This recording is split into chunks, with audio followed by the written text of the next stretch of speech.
ಎಷ್ಟು ತಂತ್ರಗಳಾಯ್ತು? 4ನೇ ತಂತ್ರದಲ್ಲಿದ್ದೀವಿ ಅಲ್ವಾ? ಮೊದಲ 3 ತಂತ್ರಗಳು ಯಾವುದೆಲ್ಲ?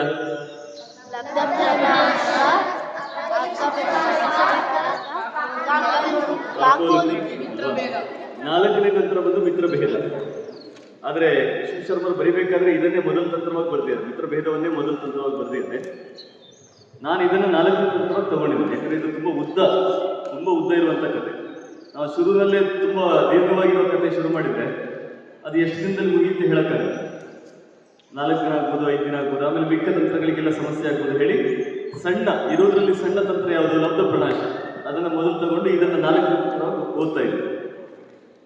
ಇದು ಎಲ್ಲ ತಂತ್ರಗಳಲ್ಲಿ ಸ್ವಲ್ಪ ದೀರ್ಘವಾದದ್ದು. ಯಾಕೆ? ಫ್ರೆಂಡ್ಸನ್ನು ಬೇರೆ ಮಾಡುವಂಥದ್ದು ಅಲ್ವಾ? ಫ್ರೆಂಡ್ಸನ್ನು ಬೇರೆ ಮಾಡುವುದು ಸ್ವಲ್ಪ ಕಷ್ಟವೇ. ಅದು ತುಂಬ ಕ್ಲೋಸ್ ಫ್ರೆಂಡ್ಸ್ ಆದರೆ ತುಂಬ ಕಷ್ಟ ಅದನ್ನು ಬೇರೆ ಮಾಡೋದು. ಹಾಗಾಗಿ ಕತೆ ದೀರ್ಘ ಇದೆ, ತಂತ್ರವೂ ಸ್ವಲ್ಪ ದೊಡ್ಡದಿದೆ. ಬೇಕಾದಷ್ಟು ಕಥೆಗಳನ್ನು ಇಲ್ಲಿ ಮಧ್ಯದಲ್ಲಿ ಹೇಳ್ತಾರೆ. ಈಗ ನಿನ್ನೆ ಕೊನೆಯಲ್ಲಿ ಒಂದು ಕತೆ ಕೇಳಿದ್ವಿ. ಯಾವುದದು? ಕೊನೆಯಲ್ಲಿ ಯಾವುದೋ ಒಬ್ಬ ಪ್ರಾಣಿಯನ್ನ ಪಿಂಗಳಕನ್ನದಾಯ್ತಲ್ಲ, ಅವನು ಹೇಳಿದ್ನಲ್ಲ, ಈ ಥರ ನಾವು ಸಂಜೀವಕ್ಕೆ ಹೇಳ್ತಾರಲ್ಲ, ದುಷ್ಟರಿರುವ ಜಾಗಕ್ಕೆ ಹೋಗಬಾರ್ದು. ಯಾಕೆ ಅಂತ ಹೇಳಿದ್ರೆ ಅವರೆಲ್ಲ ಏನು ಮಾಡ್ತಾರೆ ಹೇಳಿಕ್ಕೆ ಸಾಧ್ಯ ಇಲ್ಲ. ಒಂಟೆ ಅಲ್ವಾ? ಒಂಟೆಯನ್ನ ಕರ್ಕೊಂಡು ಬಂದು ಏನು ಮಾಡಿದ್ರು? ಎಲ್ಲರೂ ನಾನು ಸಾಯ್ತೇನೆ ಅಂತ ಹೋದ್ರು. ಈ ಒಂಟೆ ಏನು ಅಂದ್ಕೊಂಡಿತ್ತು? ಹೌದು, ಇದು ನೀವು ನಿಜವಾಗಿ ಕೂಡ ಇವ್ರು ಸಾಯ್ಲಿಕ್ಕೆ ಹೋಗ್ತಾ ಇದ್ದಾರೆ ಅಂತ ಅಂದ್ಕೊಂಡಿದ್ರು ಅಲ್ವಾ? ಸೊ ಇವರೆಲ್ಲ ಹೇಳಿದ ಮೇಲೆ ಫಸ್ಟ್ಗೆ ಯಾರು ಹೇಳಿದ್ದು, ಮಾತಾಡಿದ್ದು? ಒಂದು ಕಾಗೆ ಬಗ್ಗೆ ಏನು ಹೇಳಿದ್ರು? ನಿನ್ನ ಸಣ್ಣ ಒಂದು ಹಿಡಿ ಮಾಂಸ ಅಷ್ಟೇ, ನಿನ್ನನ್ನು ತಿಂದ್ರೆ ಏನೋ ಪ್ರಯೋಜನ ಇಲ್ಲ, ಹೊಟ್ಟೆ ತುಂಬುದಿಲ್ಲ ಅಂತ ಹೇಳಿ ನರಿ ಬಂದು ಏನು ಹೇಳಿದ್ದು? ನಾನು ಸಾಯ್ತೇನೆ ಅಂತ ಹೇಳಿದ್ದು. ನರಿ ಬಂದು ಸಾಯ್ತೇನೆ ಅಂತ ಹೋಗುವಾಗ ಏನು ಹೇಳ್ತು ಹುಲಿ? ಇಲ್ಲ, ನೀನು ಕೂಡ ಸಣ್ಣವನೇ, ನಿನ್ನನ್ನು ಕೂಡ ತಿಂದು ಹೊಟ್ಟೆ ತುಂಬಿಸಿಕೊಳ್ಳಿಕ್ಕೆ ಸಾಧ್ಯ ಇಲ್ಲ, ನಾನು ಸಾಯ್ತೇನೆ ಅಂತ ಹೇಳಿ ಹುಲಿ ಹೋಯ್ತು. ಹುಲಿ ಹೋಗುವಾಗ ಒಂಟೆ ಏನು ಅಂದ್ಕೊಂಡಿತ್ತು? ಬಹುಶಃ ಹೀಗೆ ಯಾರು ಕೂಡ ಸಾಲಿಗೆ ಹೋಗ್ತಾ ಇಲ್ಲ, ಅಂದರೆ ಯಾರನ್ನು ಸಾಲಿಗೆ ಬಿಡ್ತಾ ಇಲ್ಲ ಇವರು, ಈಗ ಹುಲಿಯ ಬದಲಿಗೆ ನಾನು ಹೋಗ್ತೇನೆ ಅಂತ ಹೇಳಿ ಒಂಟೆ ಮುಂದೆ ಬಂತು. ಒಂಟೆ ಬಂದು ಹೇಳಿದಾಗ ಏನಾಯ್ತು? ಎಲ್ಲರೂ ಅದರ ಮೇಲೆ ಹಾರಿ ಅದನ್ನು ಕೊಂದ್ಬಿಟ್ಟು ಅಲ್ವಾ? ಹಾಗಾಗಿ ದುಷ್ಟರ ಮಧ್ಯದಲ್ಲಿರುವಾಗ ಅವರು ಏನು ಯೋಚನೆ ಮಾಡ್ತಾರೆ ಅಂತ ನಂಬಲಿಕ್ಕೆ ಸಾಧ್ಯ ಇಲ್ಲ. ಯಾರೋ ಒಬ್ಬ ಒಳ್ಳೆಯವರು ಇರ್ತಾನೆ, ಆದ್ರೆ ಸುತ್ತಮುತ್ತಲು ಇರುವವರೆಲ್ಲ ದುಷ್ಟರಾದ್ರೆ ಅವರು ಎದುರುಗಡೆ ಮಾತಾಡೋದು ಒಂದು ರೀತಿ ಇರುತ್ತೆ, ಒಳಗಡೆಯಿಂದ ಕೆಲಸ ಮಾಡೋದು ಇನ್ನೊಂದು ರೀತಿ ಇರುತ್ತೆ ಅಲ್ವಾ? ಹಾಗಾಗಿ ಒಂಟೆ ಅಲ್ಲಿಗೆ ಹೋಗಿ ಮೋಸ ಹೋಯಿತು, ತನ್ನ ಪ್ರಾಣವನ್ನೇ ಕಳೆದುಕೊಂಡಿತು ಅಂತ ಸಂಜೀವಕ ಯೋಚನೆ ಮಾಡ್ತಾನೆ. ಈಗ ಹಾಗಾಗಿ ನಾನು ಅಲ್ಲಿ ಹೋಗಿ ಅವರ ಮುಂದೆ ಕೈ ಮುಗಿದ್ರೆ ಏನು ಮಾಡ್ತಾರೆ? ಇವರೆಲ್ಲ ಸೇರಿ ನನ್ನನ್ನು ಕೊಂದು ಬಿಡಬಹುದು. ಹಾಗಾಗಿ ಯಾವುದು ಒಳ್ಳೆಯದು? ಯುದ್ಧವೇ ಒಳ್ಳೆಯದು. ಅವನಿಗೆ ಹೇಗೂ ನನ್ನ ಮೇಲೆ ಮನಸ್ತಾಪ ಬಂದಿದೆ ಅಲ್ವಾ, ನನ್ನ ಬಗ್ಗೆ ಅವನಿಗೆ ಬೇಸರ ಬಂದಿದೆ ಅಲ್ವಾ, ಸೊ ನಾನು ಅವನ ಜೊತೆ ಯುದ್ಧವನ್ನೇ ಮಾಡ್ತೇನೆ. ಹೇಗೂ ಇವನು ಗಟ್ಟಿ ಮುಟ್ಟಿದ್ದಾನಲ್ಲ ಸಂಜೀವಕ ಅಂದ್ರೆ ಅದು ಹುಲಿಯ ಸಿಂಹವ, ಎತ್ತು ಅಲ್ವಾ? ಎತ್ತು ಅದೆಲ್ಲ ತಿಂದು ಊಟ ಮಾಡಿ ಸ್ನಾನ ನಿದ್ದೆ ಮಾಡಿ ಎಲ್ಲ ಗಟ್ಟಿಮುಟ್ಟಾಗಿದೆ. ಹಾಗಾಗಿ ಅದೇನು ಹೇಳ್ತಾ ಇದೆ? ಈಗ ನಾನು ಅಲ್ಲಿ ಹೋಗಿ ಅವನನ್ನ ಎದುರಿಸ್ತೇನೆ, ಅವನ ಜೊತೆ ಹೋರಾಟ ಮಾಡ್ತೇನೆ, ಅವನ ಜೊತೆ ಯುದ್ಧ ಮಾಡ್ತೇನೆ ಅಂತ ಹೇಳ್ತಾ ಇದ್ದೆ. ಆವಾಗ ದಮನಕನಿಗೆ ಸಮಸ್ಯೆ ಆಯಿತು. ದಮನಕ ಏನು ಅನ್ಕೊಂಡದ್ದು? ಇವರಿಬ್ಬರನ್ನ ಬೇರೆ ಮಾಡ್ಬೇಕು ಅಂತ ಅನ್ಕೊಂಡದ್ದು ಅಷ್ಟೇ. ಅವನ ಪಾಡಿಗೆ ಆ ಕಡೆ ಹೋಗ್ಬೇಕು, ಇವನ ಪಾಡಿಗೆ ಈ ಕಡೆ ಹೋಗ್ಬೇಕು ಅಷ್ಟೇ. ಅವರಿಬ್ರು ಬೇರೆ ಆಗ್ಬೇಕು, ಬೇರೆ ಆದ್ರೆ ನಮಗೆ ಉಪಯೋಗ ಇದೆ. ಇವರಿಬ್ರು ಯುದ್ಧ ಮಾಡ್ಕೊಂಡ್ರೆ ಏನು ಸಮಸ್ಯೆ? ಅವನು ಇವನನ್ನು ಕೊಲ್ಬೋದು, ಇವನು ಅವನನ್ನು ಕೊಲ್ಬೋದು, ಯಾರು ಸಾಯ್ತಾರೆ ಅಂತ ಹೇಳಿಕ್ ಸಾಧ್ಯ ಇಲ್ಲ ಅಲ್ವಾ? ಪಿಂಗಲಕನೇ ಸತ್ರ ಏನಾಗ್ತದೆ? ಕಾಡಿನ ರಾಜನೇ ಹೋಗ್ಬಿಡ್ತಾನೆ. ನನಗೆ ಬೇಕಾದದ್ದು ಅವರಿಬ್ಬರನ್ನು ಬೇರೆ ಮಾಡುವುದು ಮಾತ್ರ, ಆದರೆ ಪಿಂಗಲಕ ಸತ್ರೆ ನನ್ನ ಉದ್ದೇಶ ಸಫಲ ಆಗುವುದಿಲ್ಲ. ಹಾಗಾಗಿ ದಮನಕನಿಗೆ ಹೆದರಿಕೆ ಆಯ್ತು. ಇಲ್ಲಪ್ಪ, ಇಲ್ಲ ಹಾಗೇನಿಲ್ಲ, ನೀನು ದೇಶಾಂತರ ಹೋಗ್ಬಿಡು, ನೀನು ಯುದ್ಧಕ್ಕೆ ಬರೋದೇ ಬೇಡ, ನೀನು ಅವತ್ತು ಮೀಟಿಂಗ್ ಬರೋದೇ ಬೇಡ, ನೀನು ಪಿಂಗಲಕನ ಮುಂದೆ ಕಾಣಿಸ್ಕೊಳ್ಳೋದೇ ಬೇಡ, ಯುದ್ಧಕ್ಕೆ ಏನು ದೇಶಾಂತರ ಎಲ್ಲಾದ್ರೂ ಹೋಗ್ಬಿಡು. ಅದಕ್ಕೆ ಹೇಗಪ್ಪ ಹೋಗೋದು ಅಂತ ಸಂಜೀವಕ ಹೇಳ್ತಾನೆ. ಅದಕ್ಕೆ ದಮನಕ ಹೇಳ್ತಾನೆ, ನಾನೊಂದು ಕತೆ ಹೇಳ್ತೇನೆ. ದೂರ ಹೋಗುವುದು ಕೆಲವು ಸಲ ಒಳ್ಳೆಯದು, ಅದಕ್ಕೊಂದು ಕತೆ ಹೇಳ್ತೇನೆ. ಯಾವ ಕತೆ? 2 ಹಕ್ಕಿಗಳಿತ್ತು, ಟಿಟ್ಟಿಭ ಹಕ್ಕಿಗಳು. ಟಿಟ್ಟಿಭ ಅಂದ್ರೆ ತಿತ್ತಿರಿ ಅಂತ ಹೇಳ್ತೇವಲ್ಲ, ಟಿಟ್ಟಿರಿ ಅಂತ ಹೇಳ್ತಾರಲ್ಲ, ತಿತ್ತಿರಿ ಹಕ್ಕಿ. ಅದು ಸಮುದ್ರದ ಬದಿಯಲ್ಲಿ ಇರ್ತದೆ. ಹೆಚ್ಚಾಗಿ ಸಮುದ್ರ ಎಲ್ಲಿರ್ತದೋ, ನೀರಿನ ಆಶ್ರಯದಲ್ಲಿರ್ತದೋ ಅಲ್ಲಿರ್ತದೆ ತಿತ್ತಿರಿ ಹಕ್ಕಿಗಳು. ಅವುಗಳು ಕೂಗಿದ್ರೆ ಮಳೆ ಬರುತ್ತೆ ಅಂತ ಹೇಳ್ತಾರೆ. ಯಾಕೆ? ಅವುಗಳು ಮಳೆ ಮಾಡೋದ್ರ ಜೊತೆಗೇ ಬರ್ತಾ ಇರ್ತಾರೆ ಅಲ್ವಾ? ಇವತ್ತೇನಾದ್ರೂ ತಿತ್ತಿರಿ ಹಕ್ಕಿ ಕೂಗಿದ್ರೆ ಇವತ್ತು ಸಂಜೆ ಅಥವಾ ನಾಳೆ ಬೆಳಿಗ್ಗೆ ಮಳೆ ಬರುತ್ತೆ. ತುಂಬಾ ಸಲ ಹಾಗಾಗುತ್ತೆ. ಸೊ ಈ ತಿತ್ತಿರಿ ಹಕ್ಕಿಗಳು ಕೂತಿದ್ದಾವೆ. ಎಲ್ಲಿ ಕೂತಿದ್ದಾವೆ? ಸಮುದ್ರದ ಪಕ್ಕದಲ್ಲಿ ಕೂತಿದ್ದಾವೆ. ಆವಾಗ ಹೆಣ್ಣು ಹಕ್ಕಿ ಹೇಳಿತ್ತು, ನೋಡು ನಾನೀಗ ಮೊಟ್ಟೆ ಇಡಬೇಕು, ಹಾಗೆ ನಾವು ಎಲ್ಲಿ ಹೋಗಬೇಕು, ಸ್ವಲ್ಪ ದೂರಕ್ಕೆ ಹೋಗ್ಬೇಕು. ಸೊ ಈ ಊರನ್ನು ಬಿಟ್ಟು ಸ್ವಲ್ಪ ದೂರಕ್ಕೆ ಹೋಗೋಣ, ಅಲ್ಲಿ ಹೋಗಿ ನಾನು ಮೊಟ್ಟೆ ಇಡ್ತೇನೆ, ಮೊಟ್ಟೆ ಇಟ್ಟು ಮರಿ ಮಾಡಬೇಕು. ಆವಾಗ ಈ ಗಂಡು ಹಕ್ಕಿ ಹೇಳಿತು, ನಾವು ಹಾಗೆಲ್ಲ ದೂರಕ್ಕೆ ಹೋಗ್ಬೇಕಾದ ಅವಶ್ಯಕತೆ ಇಲ್ಲ, ಯಾಕೆ ದೂರಕ್ಕೆ ಯಾಕೆ ಹೋಗೋದು? ಆವಾಗ ಇದು ಹೇಳಿತು, ಇಲ್ಲ ಈ ಸಮುದ್ರ ನಂಬಲಿಕ್ಕೆ ಸಾಧ್ಯ ಇಲ್ಲ, ಹುಣ್ಣಿಮೆ ಸಮಯದಲ್ಲಿ ಸಮುದ್ರ ಏನಾಗ್ತದೆ, ಬತ್ತಿ ಹೋಗ್ತದಲ್ವಾ, ಬತ್ತಿ ಹೋಗ್ತದ, ಮತ್ತೇನಾಗ್ತದೆ, ಜಾಸ್ತಿ ಆಗ್ತದೆ, ಉಬ್ಬರ ಅಂತ ಹೇಳ್ತದೆ ಅಲ್ವಾ. ಹುಣ್ಣಿಮೆ ಸಮಯದಲ್ಲಿ ಸಮುದ್ರ ಮೇಲಕ್ಕೆ ಬರ್ತದೆ, ಜಾಸ್ತಿ ಆಗ್ತದೆ ನೀರು, ಹೈ ಟೈಡ್ ಅಂತ ಹೇಳ್ತದೆ. ಮೇಲಕ್ಕೆ ಬಂದು ಹತ್ತಿರ ಸುತ್ತಮುತ್ತಲಿನ ಜಾಗವನ್ನೆಲ್ಲ ಆವರಿಸಿಕೊಂಡು ಬಿಡ್ತದೆ ನೀರು. ಇಳಿತ ಅಂತ ಹೇಳ್ತೇವೆ, ಲೋ ಟೈಡ್ ಅಂತ ಹೇಳ್ತೇವೆ. ಆವಾಗ ಏನಾಗ್ತದೆ, ನೀರು ಸಮುದ್ರದಿಂದ ಆ ಪ್ರದೇಶಗಳಿಂದ ವಾಪಸ್ ಹೋಗ್ತದೆ ಅಲ್ವಾ. ಸಮುದ್ರಕ್ಕೆ ಈ ಉಬ್ಬರ ಇಳಿತ ಅಂತಿದೆ. ಉಬ್ಬರ ಆದಾಗ ನೀರು ಮೇಲೆ ಬರ್ತದೆ, ಇಳಿತ ಆದಾಗ ನೀರು ಕೆಳಕ್ಕೆ ಹೋಗ್ತದೆ. ಯಾಕೆ? ಸುಮ್ಮನೆ ಆಗುದ ಹಾಗೆ, ಅಥವಾ ಕೆಳಗಿಂದ ಯಾರಾದ್ರೂ ಅದನ್ನು ಮೇಲೆ ದೂಡುದ ನೀರನ್ನು? ಚಂದ್ರನ ಗ್ರಾವಿಟಿ ಅಲ್ವಾ, ಗುರುತ್ವ. ಚಂದ್ರ ಹತ್ರ ಬಂದಾಗ ನೀರುಗಳು ಮೇಲಕ್ಕೆ ಬರ್ತವೆ, ಅದಕ್ಕೆ ನಾವು ಉಬ್ಬರ ಅಂತ ಹೇಳ್ತೇವೆ. ಚಂದ್ರ ಇಲ್ಲದೇ ಇರುವ ಸಮಯದಲ್ಲಿ ನೀರು ಕೆಳಕ್ಕೆ ಹೋಗುತ್ತೆ, ಅವಾಗ ನಾವು ಲೋ ಟೈಡ್ ಅಂತ ಹೇಳ್ತೇವೆ. ಇದೇನು ಹೇಳ್ತಾ ಇದೆ ನೋಡು, ನನಗೀಗ ಮೊಟ್ಟೆ ಇಡುವ ಸಮಯಕ್ಕೆ ಮತ್ತೆ ಹುಣ್ಣಿಮೆ ಎರಡು ಹತ್ರ ಬರ್ತಾ ಇದೆ. ಹುಣ್ಣಿಮೆ ಇನ್ನೊಂದು 2-3 ದಿವಸದಲ್ಲಿ ಬರ್ತಾ ಇದೆ, ನನಗೂ ಕೂಡ ಇನ್ನೊಂದು 2-3 ದಿವಸದಲ್ಲಿ ಮೊಟ್ಟೆ ಇಡಬೇಕು. ಸೊ ಹೀಗಾದ್ರೆ ನಾನು ಇಲ್ಲೆಲ್ಲಾದ್ರೂ ಮೊಟ್ಟೆ ಇಟ್ಟರೆ ಸಮುದ್ರ ಎಲ್ಲಿವರೆಗೆ ಬರ್ತದೆ ಅಂತ ಹೇಳಿಕ್ಕೆ ಸಾಧ್ಯ ಇಲ್ಲ. ಅದು ಬಂದು ನನ್ನ ಮೊಟ್ಟೆಗಳನ್ನೆಲ್ಲ ಅದು ಕೊಚ್ಕೊಂಡು ಹೋದ್ರೆ ಆಮೇಲೆ ಮೊಟ್ಟೆಯೂ ಇಲ್ಲ, ಸಂತತಿಯೂ ಇಲ್ಲ ಅಂತ ಆಗ್ತದೆ. ಹಾಗಾಗಿ ನಾವು ದೂರದ ಜಾಗಕ್ಕೆಲ್ಲಾದ್ರೂ ಹೋಗ್ಬೇಕು. ಆವಾಗ ಈ ಗಂಡು ಟಿಟ್ಟಿಬ ಹೇಳ್ತದೆ, ನಿನಗೆ ತಲೆ ಸರಿಲ್ಲ, ಆ ಸಮುದ್ರಕ್ಕೊಂದು ಹೆದರುದ, ನಾನಿಲ್ವ ಇಲ್ಲಿ? ಸಮುದ್ರದ ಜೊತೆ ಹೋರಾಟ ಮಾಡ್ತೀನಿ ನಾನು, ಸಮುದ್ರವನ್ನು ಬೇಕಾದ್ರೆ ಕುಡಿದು ಬಿಡ್ತೀನಿ, ನಾನು ಪೂರ್ತಿ ಅಪೋಷನ್ ತಗೊಂಡ್ಬಿಡ್ತೀನಿ, ಸಮುದ್ರವನ್ನು ಬತ್ತಿಸಿಬಿಡ್ತೀನಿ. ಸಮುದ್ರಕ್ಕೊಂದು ಹೆದರಿ ನಾವು ಹಾಗೆಲ್ಲ ದೂರ ಹೋಗ್ಬೇಕಾಗಿಲ್ಲ ಅಂತ ಹೇಳ್ತಾರೆ. ಹಾಗೆ ಸುಮಾರು ಹೊತ್ತು ಗಂಡು ಹಕ್ಕಿ ಹೆಣ್ಣು ಹಕ್ಕಿಯನ್ನ ನಂಬಿಸಿ ಅದನ್ನು ಮನವೊಲಿಸಿ ಅಲ್ಲೇ ಮೊಟ್ಟೆ ಇಡುವ ಹಾಗೆ ಮಾಡಿತು. ಮೊಟ್ಟೆ ಇಡುವ ಹಾಗೆ ಮಾಡಿದ ಮೇಲೆ ಏನಾಯಿತು, ಟಿಟ್ಟಿಬ ಮೊಟ್ಟೆ ಇಟ್ಟಿತು, ಹುಣ್ಣಿಮೆ ಬಂತು. ಹುಣ್ಣಿಮೆ ಬರುವಾಗ ನೀರು ಮೇಲಕ್ಕೆ ಬಂತು. ನೀರು ಮೇಲಕ್ಕೆ ಬರುವಾಗ ಈ ಸಮುದ್ರ ಏನು ಅಂದ್ಕೊಂಡಿದೆ, ಇದೆಲ್ಲ ನೋಡ್ತಾ ಇದೆ ಸಮುದ್ರ, ಟಿಟ್ಟಿಬ ಹಕ್ಕಿಗಳನ್ನ ನೋಡ್ತಾ ಇದೆ. ಅದು ಅಂದ್ಕೊಂಡಿದ್ದು ಇವುಗಳಿಗೆ ಇರೋದು ಇಷ್ಟು, ಒಂದು ಹಿಡಿಯಷ್ಟು ಇಲ್ಲ, ಹಿಡಿದ್ರೆ ಒಂದು ಹಿಡಿಯಲ್ಲಿ ಕೂಡ ಹಿಡ್ಲಿಕ್ಕೆ ಸಾಧ್ಯ ಇಲ್ಲ, ಅಷ್ಟು ಸಣ್ಣ ಪಕ್ಷಿಗಳು. ಇವುಗಳಿಗೆ ನನ್ನ ಸಮುದ್ರದ ಮೇಲೆ, ನನ್ನ ಗಾತ್ರದ ಬಗ್ಗೆಯೇ ಇವುಗಳಿಗೆ ಅಂದಾಜಿಲ್ಲ. ಬಾಯಿಗೆ ಬಂದ ಹಾಗೆ ಮಾತಾಡ್ತಾರೆ. ನೀರು ಕುಡಿದು ಎಲ್ಲ ನೀರನ್ನು ಬತ್ತಿಸಿ ಬಿಡ್ತೇನೆ ಅಂತ ಹೇಳ್ತಾ ಉಂಟು ಈ ಹಕ್ಕಿ. ಇದಕ್ಕೇನು ತಲೆ ಸರಿ ಉಂಟಾ? ಇದಕ್ಕೆ ಬುದ್ಧಿ ಕಲಿಸಬೇಕು ಅಂತ ಹೇಳಿ ಏನು ಮಾಡಿತು ಸಮುದ್ರ, ಬೇಕು ಅಂತಲೇ ಏನು ಮಾಡಿತು, ಮೇಲಕ್ಕೆ ಬಂತು. ಈ ಮೊಟ್ಟೆ ಇಟ್ಟ ಜಾಗಕ್ಕೂ ಕೂಡ ಬಂತು. ಮೊಟ್ಟೆ ಇಟ್ಟ ಜಾಗಕ್ಕೆ ಬಂದು ಆ ಮೊಟ್ಟೆಗಳನ್ನೆಲ್ಲ ತನ್ನ ಹೊಟ್ಟೆ ಒಳಗೆ ಹಾಕೊಂಡು ಸುಮ್ಮನೆ ಆಯ್ತು, ಎಲ್ಲ ಕೊಚ್ಕೊಂಡು ಹೋಯ್ತು ಮೊಟ್ಟೆಗಳನ್ನು. ಆವಾಗ ಹೆಣ್ಣು ಹಕ್ಕಿ ಜೋರಾಗಿ ಕೂಗ್ಲಿಕ್ಕೆ ಶುರು ಮಾಡಿತ್ತು, ನಿನಗೆ ಹೇಳಿದೆ ನಾನು, ಬುದ್ಧಿ ಇಲ್ಲ ನೀನು, ನಾನು ಅಷ್ಟು ಹೇಳಿದ್ರು ನೀನು ನನ್ನ ಮಾತು ಕೇಳಲಿಲ್ಲ ಅಂತ ಹೇಳಿ ಜೋರಾಗಿ ಇದಕ್ಕೆ ಬೈಲಿಕ್ಕೆ ಶುರು ಮಾಡಿತ್ತು ಹೆಣ್ಣು ಹಕ್ಕಿ. ಯಾರಿಗೆ? ಗಂಡು ಹಕ್ಕಿಗೆ ಬೈಲಿಕ್ಕೆ ಶುರು ಮಾಡಿತ್ತು.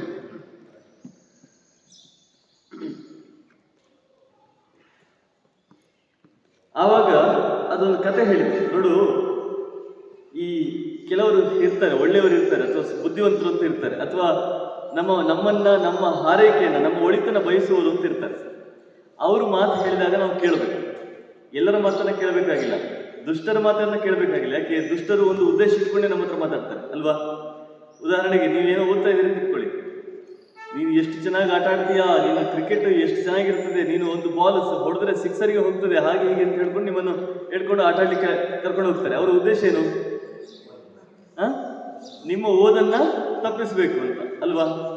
ಅಥವಾ ಬೇರೆ ಏನೋ, ಯಾರೋ ಒಬ್ಬ ವರ್ತಕ ಇರ್ತಾನೆ ಅಂತ ಇಟ್ಕೊಳ್ಳಿ, ಅವಂತ ಸ್ವಲ್ಪ ದುಡ್ಡಿದೆ, ಇವನೇನು ಹೇಳ್ತಾನೆ, ನೋಡು ನೀನು ದುಡ್ಡನ್ನು ಇಲ್ಲಿ ತಂದು ಏನಾದರೂ ಇನ್ವೆಸ್ಟ್ ಮಾಡಿದರೆ 10ಕ್ಕೆ 100 ರೂಪಾಯಿ ಲಾಭ, 10 ರೂಪಾಯಿ ಹಾಕಿದ್ರೆ 100 ರೂಪಾಯಿ ಅಂತ ಹೇಳಿ ನಂಬಿಸಿಬಿಡ್ತಾನೆ. ನಂಬಿಸಿಬಿಟ್ಟು ಏನು ಮಾಡ್ತಾನೆ, ಎಲ್ಲ ದುಡ್ಡು ತಗೊಂಡ್ಬಿಟ್ಟು ಪಲಾಯನ ಆಗ್ತಾನೆ, ಅಥವಾ ನಷ್ಟ ಅಂತ ತೋರಿಸ್ತಾನೆ. ಹೀಗೆ ದುಷ್ಟರ ಮಾತುಗಳನ್ನು ನಂಬಲ್ಲ, ಯಾಕೆ? ಅದರೊಳಗೊಂದು ಉದ್ದೇಶ ಇದೆ.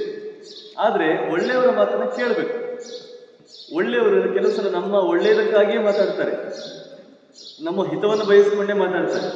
ಅಂಥ ಮಾತನ್ನು ನೀನು ಕೇಳಲ್ವಲ್ಲ. ಯಾರು ಕೇಳ್ತಾ ಇಲ್ಲ? ಗಂಡು ಟಿಟ್ಟಿಬ ಕೇಳ್ತಾ ಇಲ್ಲ. ಟಿಟ್ಟಿಬನಿಗೆ ಇವಳು ಹೇಳಿದ್ಲು, ನಾವು ಇಲ್ಲಿ ಬೇಡ, ದೂರಕ್ಕೆ ಹೋಗುವ, ಅಲ್ಲಿ ಹೋಗಿ ಮೊಟ್ಟೆ ಇಡುವ, ಈ ಸಮುದ್ರ ಬರೋದಿಲ್ಲ ಅಂತ ಹೇಳಿದ್ಲು. ಇವನೇನು ಹೇಳಿದ, ನಾನು ನನ್ನ ಒಂದು ಇಡೀ ಕೆಪಾಸಿಟಿ ಏನಿದೆ, ನಾನು ಇಡೀ ಸಮುದ್ರ ನುಂಗ್ತೇನೆ. ನಾವೇನಾದರೂ ದೂರಕ್ಕೆ ಹೋದ್ರೆ ಏನು, ಮದವಿಲ್ಲದ ಆನೆ ಹಾಗೆ, ಕೋಪ ಇಲ್ಲದ ಸಿಂಹದ ಹಾಗೆ, ಹೊಳಪಿಲ್ಲದ ಮುತ್ತಿನ ಹಾಗೆ, ಬೆಳಕಿಲ್ಲದ ಸೂರ್ಯನ ಹಾಗೆ ಆಗಿಬಿಡ್ತೇವೆ. ನಾವು ನಮ್ಮ ಪವರ್ ತೋರಿಸ್ಬೇಕು ಅಂತ ಕೂತ್ಕೊಂಡ, ಅಲ್ವಾ? ಕೂತ್ಕೊಂಡು ಏನಾಯ್ತು, ಸಮುದ್ರ ಅವನ ಹೊಟ್ಟೆಗಳನ್ನೆಲ್ಲ ನುಂಗಿಬಿಟ್ಟಿತು. ಹಾಗೆ ಒಳ್ಳೆಯವರ ಮಾತುಗಳನ್ನು ಕೇಳಬೇಕು. ಅದಕ್ಕೆ ಏನಪ್ಪ ನೋಡ್ರಿ, ನಾನೊಂದು ಕತೆ ಹೇಳ್ತೇನೆ ಅಂತ ಹೇಳಿದ್ದೆ. ಯಾರು? ಹೆಣ್ಣು ಟಿಟಿವ ಗಂಡನಿಗೆ ಹೇಳಿದ್ರು, ನೋಡಿ ಸ್ವಲ್ಪ ಕತೆ ಹೇಳಿ, ಕತೆ ಕೇಳಿ, ನಾನು ಹೇಳೋದನ್ನು ಕೇಳಿ ಅಂತ ಹೇಳಿ ಒಂದು ಕತೆ ಹೇಳಿದ್ದೆ. ಯಾವ ಕತೆ ಅಂತ ಹೇಳಿದ್ರೆ, ಒಂದು ಕೆರೆ ಇತ್ತು. ಆ ಕೆರೆಯಲ್ಲಿ ನೀರು ಕಡಿಮೆ ಆಗ್ತಾ ಬರ್ತಾ ಇದೆ. ಆ ಕೆರೆಯಲ್ಲಿ ಒಂದು ಆಮೆ ಇದೆ. ಯಾರಿದ್ದಾರೆ? ಆಮೆ, ಟರ್ಟಲ್ ಅಂತ ಹೇಳ್ತೇವೆ, ಟಾರ್ಟಾಯ್ಸ್ ಅಂತ ಹೇಳ್ತೇವೆ. ಆ ಥರ ಒಂದು ಆಮೆ ಇದೆ. ಆ ಆಮೆಗೆ ನೀರು ಬೇಕು. ಆದರೆ ಈ ಕೆರೆಯಲ್ಲಿ ನೀರು ಕಡಿಮೆ ಆಗ್ತಾ ಇದೆ, ಬತ್ತಾ ಇದೆ. ಬೇಸಿಗೆ ಬೇರೆ ಬಂದ್ಬಿಟ್ಟಿದೆ, ಜೋರಾಗಿ ಬಿಸಿಲಿದೆ, ಪ್ರತಿದಿನ ನೀರು ಕಡಿಮೆ ಆಗ್ತಾ ಇದೆ, ಕೆಸರಾಗ್ತಾ ಇದೆ. ಅಲ್ಲಿ ಪ್ರತಿದಿನ 2 ಹಂಸಗಳು ಬರ್ತಾ ಇದ್ವು ನೀರು ಕುಡಿಲಿಕ್ಕೆ. ಅವುಗಳೆಲ್ಲೋ ದೂರದಿಂದ ಹಾರ್ಕೊಂಡು ಬರ್ತಾ ಇದ್ವು, ಅಲ್ಲಿ ಬಂದು ನೀರು ಕುಡಿದು ಆಮೇಲೆ ಮುಂದಕ್ಕೆ ಹೋಗ್ತಾ ಇದ್ವು. ಆ ಹಂಸಗಳು ಕೆರೆಯಲ್ಲಿ ಇಳಿದ್ರೆ ಅವುಗಳು ಆಮೆ ಜೊತೆ ಚೆನ್ನಾಗಿ ಮಾತಾಡ್ತಾ ಇದ್ವು. ಪ್ರತಿದಿನ ಹೇಗಿದ್ದೀರಿ, ಎಲ್ಲ ಕ್ಷೇಮವೇ, ದಿನ ಹೇಗೆ ಕಳೀತಾ ಇದೆ, ನಿದ್ದೆ ಚೆನ್ನಾಗಿ ಮಾಡಿದ್ರ, ಉಪ್ಪಿಟ್ಟು ಚೆನ್ನಾಗಿ ತಿಂದ್ರ ಅಂತೆಲ್ಲ ಎಲ್ಲ ದಿನ ಪ್ರತಿದಿನ ಕೇಳ್ತಾ ಇದ್ರು. ಹೀಗೆ ಅವರಿಬ್ಬರು ಮಾತಾಡ್ಕೊಂಡು ಆಮೇಲೆ ಹಂಸಗಳು ನೀರು ಕುಡಿದು ಮುಂದಕ್ಕೆ ಹೋಗ್ತಾ ಇದ್ವು. ಅವತ್ತು ಮಾತ್ರ ಹಂಸಗಳು ಹೇಳಿದ್ದು, ಸಮಸ್ಯೆ ಆಗಿದೆಯಲ್ಲ, ಬೇರೆಲ್ಲ ಕಡೆಯಲ್ಲಿ ಒಂದಷ್ಟು ನೀರು ಅಲ್ಲಲ್ಲಿ ಇದೆ, ಒಂದು ನದಿಯಲ್ಲೋ ಕೆರೆಯಲ್ಲೋ ಹಳ್ಳದಲ್ಲೋ ಅಲ್ಲಲ್ಲಿ ಸ್ವಲ್ಪ ನೀರಿದೆ. ಆದರೆ ನಿಮ್ಮ ಕೆರೆಯಲ್ಲಿ ನೀರು ಬತ್ತಾ ಇದೆ. ಹಾಗಾಗಿ ನಿಮಗೆ ನೀರಿಲ್ಲದೆ ಹೋದರೆ ಕೆಸರಲ್ಲಿ ಉರುಳಾಡಬೇಕಾದ ಸಮಸ್ಯೆ ಬರುತ್ತೆ. ನೀರು ಕುಡಿಲಿಕ್ಕೆ ನೀರಿಲ್ಲ. ಹಾಗಾಗಿ ಏನು ಮಾಡೋದು? ಆವಾಗ ಈ ಆಮೆ ಹೇಳಿತು, ನೋಡಿ ನನಗೊಂದು ಉಪಾಯ ಗೊತ್ತಿದೆ. ಆ ಉಪಾಯವನ್ನು ಏನಾದರೂ ಮಾಡಿದರೆ, ನೀವು ನನಗೇನಾದರೂ ಸಹಾಯ ಮಾಡಿದರೆ ನಾವು ಇಲ್ಲಿಂದ ಪಾರಾಗಿ ಬೇರೆ ಕಡೆ ಹೋಗ್ಬೋದು. ಆವಾಗ ಹಂಸಗಳು ಕೇಳಿದ್ವು, ಏನು ಉಪಾಯ? ಇದು ಹೇಳಿದ್ದು, ಒಂದು ಕಡ್ಡಿ ತಗೊಂಬನ್ನಿ, ಇಬ್ರು ಸೇರಿ ಒಂದು ದೊಡ್ಡ ಕಡ್ಡಿ, ಮರದ ಕಡ್ಡಿ ತಗೊಂಬನ್ನಿ. ಕಡ್ಡಿ ತಗೊಂಬಂದು ಏನು ಮಾಡ್ಬೇಕು, ಇಬ್ರು ಕೂಡ ಒಬ್ರು ಆ ಕಡೆ ಒಬ್ರು ಈ ಕಡೆ ಅದನ್ನು ಕಚ್ಚಿಕೊಂಡು ಹಿಡ್ಕೋಬೇಕು. ಒಂದು ಕಡ್ಡಿಯನ್ನು ಇಬ್ರು ಕಚ್ಚಿ ಹಿಡ್ಕೋಬೇಕು. ಮಧ್ಯದಲ್ಲಿ ಆ ಕಡ್ಡಿಯ ಮಧ್ಯದಲ್ಲಿ ಆ ಕಡ್ಡಿಯನ್ನು ನಾನು ಕಚ್ಕೊಂಡು ಹಿಡ್ಕೋತೇನೆ. ಆಮೇಲೆ ಏನು ಮಾಡೋದು? ಕೆಸರಲ್ಲಿ ಉರುಳಾಡೋದ? ಏನು ಮಾಡೋದು? ಹಾರ್ಕೊಂಡು ಹೋಗೋದು ಅಲ್ವಾ? ಸೊ ಹಾರಿಕೊಂಡು ಹೋದಾಗ ಏನಾಗ್ತದೆ? ಸುಮ್ಮನೆ ಕಲ್ಪನೆ ಮಾಡಿ, ಹಾರಿಕೊಂಡು ಹೋದಾಗ ಏನಾಗ್ತದೆ? 2 ಹಂಸಗಳು ಕಡ್ಡಿ ಆ ಕಡೆ ಈ ಕಡೆ ಹಿಡ್ಕೊಂಡಿದ್ದಾವೆ ಕೊಕ್ಕಿನಲ್ಲಿ. ಮಧ್ಯದಲ್ಲಿ ಆಮೆ ಅದನ್ನು ಕಚ್ಚಿ ಹಿಡ್ಕೊಂಡಿದೆ. ಈ ಹಕ್ಕಿಗಳು ಹಾರ್ಕೊಂಡು ಹೋಗ್ತಾ ಇದ್ದಾವೆ ಮೇಲಕ್ಕೆ. ಏನಾಗ್ತದೆ? ಆಮೆ ಕೂಡ ಹೋಗುತ್ತಲ್ಲ ಕಡ್ಡಿ ಜೊತೆಗೆ, ಸರಿಯಾ? ಸೊ ಹಾಗೆ ಆಮೆಯನ್ನ ದೂರ ಎಲ್ಲೋ ಕರ್ಕೊಂಡು ಹೋಗಿ ಒಂದು ನೀರಿನ ಜಾಗದಲ್ಲಿ ಬಿಡಬೇಕು. ಆವಾಗ ಹಂಸಗಳು ಹೇಳಿದ್ವು, ಸ್ವಾಮಿ ಇದು ಉಪಾಯ ತುಂಬಾ ಚೆನ್ನಾಗಿದೆ, ನಾವಿಬ್ರು ಕಡ್ಡಿ ತಗೊಂಡ್ಬರ್ತೀವಿ, ನಾವಿಬ್ರು ಕಚ್ಕೊಂಡು ಹಾರ್ತೀವಿ, ಮಧ್ಯದಲ್ಲಿ ನೀವು ಆ ಕಡ್ಡಿಯನ್ನು ಕಚ್ಕೊಂಡು ಕೂತ್ಕೋಬೇಕು. ಆದರೆ ಏನು, ನೀವು ಬಾಯಿ ತೆರೆಯೋಂಗಿಲ್ಲ. ಸುಮ್ಮನೆ ಮಧ್ಯದಲ್ಲಿ ಹೋಗ್ತಾ ಆಕಳಿಸಿದ್ರೆ ಏನಾಯ್ತು? ಆಮೆ ಒಂದು ಆಕಳಿಸುವ ಅಂತ ಹೇಳಿದರೆ ಕೆಳಗೆ ಬಿಡುತ್ತಲ್ವ? ಬಾಯಿ ತೆಗಿಲಿಕ್ಕಿಲ್ಲ. ಬಾಯಿ ಹೇಗೆ ಕಚ್ಕೊಂಡು ಹಿಡ್ಕೊಂಡಿದ್ದೀರೋ ಹಾಗೇ ಗಟ್ಟಿಯಾಗಿ ಕಚ್ಕೊಂಡು ಹಿಡ್ಕೋಬೇಕು. ನಾವು ಹೋಗಿ ಇನ್ನೊಂದು ಕಡೆ ಹೋಗಿ ಇಳಿಸೋ ತನಕ ನೀವು ಅದನ್ನು ಬಿಡೋ ಹಾಗಿಲ್ಲ. ಯಾಕೆ ನಾವು ಆಕಾಶದಲ್ಲಿ ಹಾಕ್ತಾ ಇರ್ತೀವಿ ಅಲ್ವಾ? ಹಕ್ಕಿಗಳಿಗೆ ಗೊತ್ತಿದೆ ಆಕಾಶ ಎಷ್ಟು ಎತ್ತರ ಇದೆ ಅಂತ. ಆಮೆ ಗೊತ್ತಿದೆಯಾ? ಇಲ್ಲ, ಆಮೆ ದೂರದಲ್ಲಿ ನೋಡಿದ್ ಮಾತ್ರ ಅಲ್ವಾ? ಹಾಗಾಗಿ ಹಂಸಗಳು ಹೇಳಿದ್ವು, ನೀವು ಕಚ್ಚಿದ್ದನ್ನ ಬಿಡೋ ಹಾಗಿಲ್ಲ. ಸರಿ ಅಂತ ಆಮೆ ಒಪ್ಪಿಕೊಂಡಿದ್ದು. ಇಬ್ರು ಒಂದು ಕಡ್ಡಿಯನ್ನು ತಂದು ಇಬ್ರು ಕೊಕ್ಕಿನಲ್ಲಿ ಅದನ್ನು ಕಚ್ಚಿಕೊಂಡು ಹಾರ್ತಾ ಹೋದ್ರು ಮೇಲೆ. ಆಮೆ ಮಧ್ಯದಲ್ಲಿ ಅದನ್ನು ಕಚ್ಚಿಕೊಂಡಿದೆ. ಹೀಗೆ ಇವರು ಆಕಾಶ ಮಾರ್ಗದಲ್ಲಿ ಹಾರ್ಕೊಂಡು ಹೋಗ್ತಾ ಇದ್ದಾರೆ. ಊರಿನ ಜನಗಳೆಲ್ಲ ನೋಡಿದ್ರು, ಜಮಖಂಡಿಯಲ್ಲಿ ಜನ ನಿಂತ್ಕೊಂಡು ನೋಡಿದ್ರು. ಮೇಲೆ ನೋಡಿದ್ರೆ ಏನು, 2 ಹಂಸಗಳು ಹಾರ್ತಾ ಇದ್ದಾವೆ, ಕೊಕ್ಕಿನಲ್ಲಿ ಒಂದು ಕಡ್ಡಿಯನ್ನು ಹಿಡ್ಕೊಂಡಿದ್ದಾವೆ, ಮಧ್ಯದಲ್ಲಿ ಒಂದು ಆಮೆ ಅದನ್ನು ಕಚ್ಚಿ ಹಿಡ್ಕೊಂಡಿದೆ. ಈ ಜನಕ್ಕೆಲ್ಲ ಆಶ್ಚರ್ಯ ಆಯ್ತು, ಏನಪ್ಪ ಇದು, ಈ ಥರದ ಉಪಾಯ ಎಲ್ಲ ಪ್ರಾಣಿಗಳು ಮಾಡ್ತಾವ, ನಮಗೆ ಆಶ್ಚರ್ಯ ಆಗ್ತಾ ಇದೆ ಅಂತ ಹೇಳಿ ಅವರೆಲ್ಲ ಜೋರಾಗಿ ನೋಡಿ ಜೋರಾಗಿ ಚಪ್ಪಾಳೆ ತಟ್ಟಿದ್ರು. ಇದು ಯಾರಿದು, ಇದು ಇಷ್ಟೊಂದು ದೊಡ್ಡ ಪ್ಲಾನ್, ಇಷ್ಟು ಪರ್ಫೆಕ್ಟ್ ಆಗಿ ಪ್ಲಾನ್ ಮಾಡಿದವರು ಯಾರಿದು? ನಮಗೆ ಗೊತ್ತಾಗ್ತಿಲ್ವಲ್ಲ. ಮನುಷ್ಯರಿಗೆ ಸವಾಲು ಹಾಕೋ ಥರ ಪ್ರಾಣಿಗಳು ಈ ಥರ ಪ್ಲಾನ್ ಮಾಡಿ ಕರ್ಕೊಂಡು ಹೋಗ್ತಾ ಇದ್ದಾವಲ್ಲ, ಯಾರಿದು ಮಾಡಿರ್ಬೋದು, ಯಾರ ಬುದ್ಧಿವಂತಿಕೆ ಇದು ಅಂತ ಜನ ಎಲ್ಲ ಮಾತಾಡ್ತಾರೆ. ಆವಾಗ ಆಮೆಗೆ ಏನನ್ನಿಸ್ತು, ನಾನು ಮಾಡಿದ್ದು ಪ್ಲಾನ್ ಅಂತ ಹೇಳ್ಬೇಕಲ್ಲ, ಪ್ಲಾನ್ ಮಾಡಿದ್ದು ನಾನು ಅಂತ ಹೇಳ್ಕೋಬೇಕಲ್ಲ. ಹಾಗೆ ಹೇಳ್ಕೊಳ್ಳಿಕ್ಕೆ ಏನು ಮಾಡಿದ್ರು, ಅಂತ ಶುರು ಮಾಡಿದ್ರು. ಅವ್ರು ಹೇಳಿಕ್ಕೆ ಹೋದದ್ದೇನು, ಇದು ನಾನೇ ಮಾಡಿದ್ದು ಅಂತ. ಅಂತ ಹೇಳುವಾಗ ಏನಾಯ್ತು? ಆಮೆ ಮೇಲಿಂದ ಆಕಾಶದಿಂದ ಕೆಳಗೆ ಬಿದ್ದು ಸತ್ತೇ ಹೋಯ್ತು. ಹಾಗಾಗಿ ಯಾರು ನಮ್ಮ ಒಳ್ಳೆಯದನ್ನು ಬಯಸ್ತಾರೋ, ಯಾರು ನಮ್ಮ ಹಿತವನ್ನು ಬಯಸ್ತಾರೋ ಅವರು ಹೇಳುವ ಮಾತುಗಳನ್ನು ಗಮನ ಇಟ್ಟು ಕೇಳಬೇಕು. ಅದಕ್ಕೆ ವಿರುದ್ಧವಾಗಿ ಏನನ್ನು ಮಾಡಬಾರದು. ಯಾಕೆ? ಅವರು ನಮ್ಮ ಹಿತವನ್ನು ಬಯಸಿ ಹೇಳ್ತಾ ಇದ್ದಾರೆ ಅಲ್ವಾ? ಈಗ ಅದು ಕಚ್ಚಿಕೊಂಡು ಹೋಗಿದ್ರೆ ಅದಕ್ಕೇನಾದ್ರೂ ಅಪಾಯ ಇತ್ತಾ? ಯಾವುದೋ ಒಂದು ಒಳ್ಳೆಯ ಕೆರೆಗೆ ಹೋಗಿ ಬೀಳ್ತಾ ಇತ್ತಲ್ವಾ? ನೀರಿರೋ ಜಾಗಕ್ಕೆ ಹೋಗಿ ಬದುಕೊಳ್ತಾ ಇತ್ತು. ಇದು ನಾನೇ ಅಂತ ಹೇಳ್ಕೊಳ್ಳಿಕ್ಕೆ ಹೋಗಿ ಏನಾಯ್ತು, ಕೆಳಗೆ ಬಿದ್ದು ಸತ್ತು. ಹೀಗೆ ನೀವು ಯಾವತ್ತೂ ಕೂಡ ಒಳ್ಳೆಯವರ ಮಾತುಗಳನ್ನ, ಏನು ಸಜ್ಜನರ ಮಾತುಗಳನ್ನು ಕೇಳಬೇಕು. ಗಂಡನಿಗೆ ಹೆಂಡತಿ ವೈರ್ಯ, ವೈರ್ಯ, ಗಂಡನಿಗೆ ಹೆಂಡತಿ ವೈರ್ಯ, ಗಂಡ ವಿರೋಧ ಪದ ಏನು, ಹೆಂಡತಿಯ? ಹೌದಾ? ಗಂಡನಿಗೆ ಹೆಂಡತಿ, ಹೆಂಡತಿಗೆ ಗಂಡ ವೈರಿ ಅಲ್ಲ. ಇಬ್ರು ಪರಸ್ಪರ ಅವರ ಸಹಾಯಕ್ಕಾಗಿ, ಅವರ ಒಳ್ಳೆಯದಕ್ಕಾಗಿ ಹೇಳ್ತಾ ಇರೋದಲ್ವಾ. ಈ ಹೆಣ್ಣು ಏನು ಹೇಳಿತ್ತು, ಆ ಮೊಟ್ಟೆಯನ್ನು ದೂರ ತಗೊಳ್ಳೋಗಿ ಇಡು ಅಂತ ಹೇಳಿತ್ತು. ಈ ಗಂಡನೇ ಎಲ್ಲ ಇದು ಮಾಡಿದಲ್ಲ, ಪೌರುಷ ತೋರಿಸಿದಲ್ವಾ. ಹಾಗೆ ಒಳ್ಳೆಯವರು, ಸರಿಯಾದವರು, ಸಜ್ಜನರು ಹೇಳುವಾಗ ಕೇಳಬೇಕು ಅಂತ ಹೇಳಿ ಹೆಣ್ಣು ಬುದ್ಧಿವಾದ ಹೇಳಿತು. ಬುದ್ಧಿವಾದ ಹೇಳಿ ಅಷ್ಟಾದರೂ ಕೂಡ ಇವನಿಗೆ ಇನ್ನೂ ಬುದ್ಧಿ ಬರಲಿಲ್ಲ. ಯಾರಿಗೆ? ಗಂಡನಿಗೆ ಸ್ವಲ್ಪ ಹಾಗೆ ಅಲ್ಲ, ಹೆಂಡತಿಯರ ಬುದ್ಧಿ ಹೇಳಿದ್ರೆ ಕೇಳುವುದಿಲ್ಲ. ತುಂಬ ಹೇಳಬೇಕಾಗ್ತದೆ. ತುಂಬ ಹೇಳಿದರೆ ಮಾತ್ರ ಸ್ವಲ್ಪ ಕೇಳ್ತಾರೆ.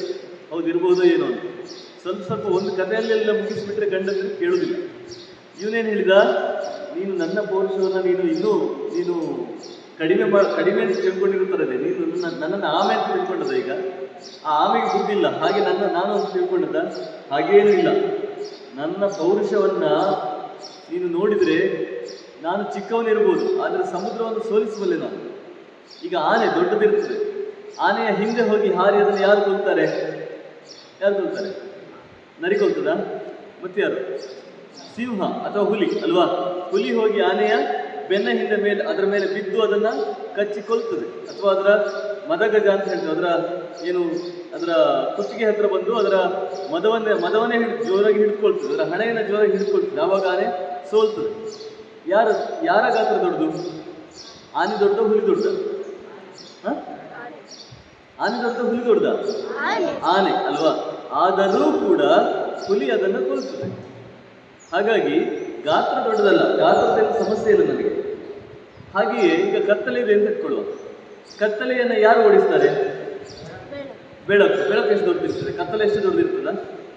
ಈಗ ಇಲ್ಲಿರುವ ಕತ್ತಲೆಯನ್ನು ಓಡಿಸ್ಲಿಕ್ಕೆ ರಾತ್ರಿ 12 ಗಂಟೆಗೆ ಇಷ್ಟೇ ದೊಡ್ಡ ಬಲ್ಬ್ ಹಾಕಬೇಕಾಗ್ತದ? ಇಲ್ಲ, ಬಲ್ಬ್ ಸಣ್ಣದಲ್ವಾ? ಸಣ್ಣ ಬಲ್ಬು ದೊಡ್ಡ ಕತ್ತಲೆಯನ್ನು ಓಡಿಸ್ತದೆ. ಹಾಗೆಯೇ ಚಂದ್ರ ದೊಡ್ಡವನು, ಅವನನ್ನು ರಾಹು ನುಂಗ್ತಾನೆ. ಯಾವಾಗ? ಗ್ರಹಣದ ಸಮಯದಲ್ಲಿ. ರಾಹು ಅವನಷ್ಟು ದೊಡ್ಡದಿದ್ದಾನ? ಇಲ್ಲ, ರಾಹು ಸಣ್ಣವನು, ಆದರೆ ಇಡೀ ಚಂದ್ರನ್ನೇ ನುಂಗ್ತಾನೆ. ಹಾಗೆ ದೊಡ್ಡವರನ್ನ ಸಣ್ಣವರು ಕೆಲವು ಸಲ ಸೋಲಿಸ್ತಾರೆ. ಹಾಗಾಗಿ ನಾನು ಸಮುದ್ರವನ್ನು ಸೋಲಿಸಬಲ್ಲೆ. ನೀನು ಸುಮ್ಮನೆ ನನ್ನನ್ನು ಅಂಡರ್ ಎಸ್ಟಿಮೇಟ್ ಮಾಡ್ತಾ ಇದೀಯ, ಹಾಗೆಲ್ಲ ಮಾಡಬೇಡ. ನಾನು ಸಮುದ್ರದ ಜೊತೆ ಜಗಳ ಆಡ್ತೇನೆ ಅಂತ ಹೇಳಿ ಈ ಗಂಡ ಹೇಳಿದ. ಹೇಗೆ ಅಂತ ಹೇಳಿದ್ರೆ,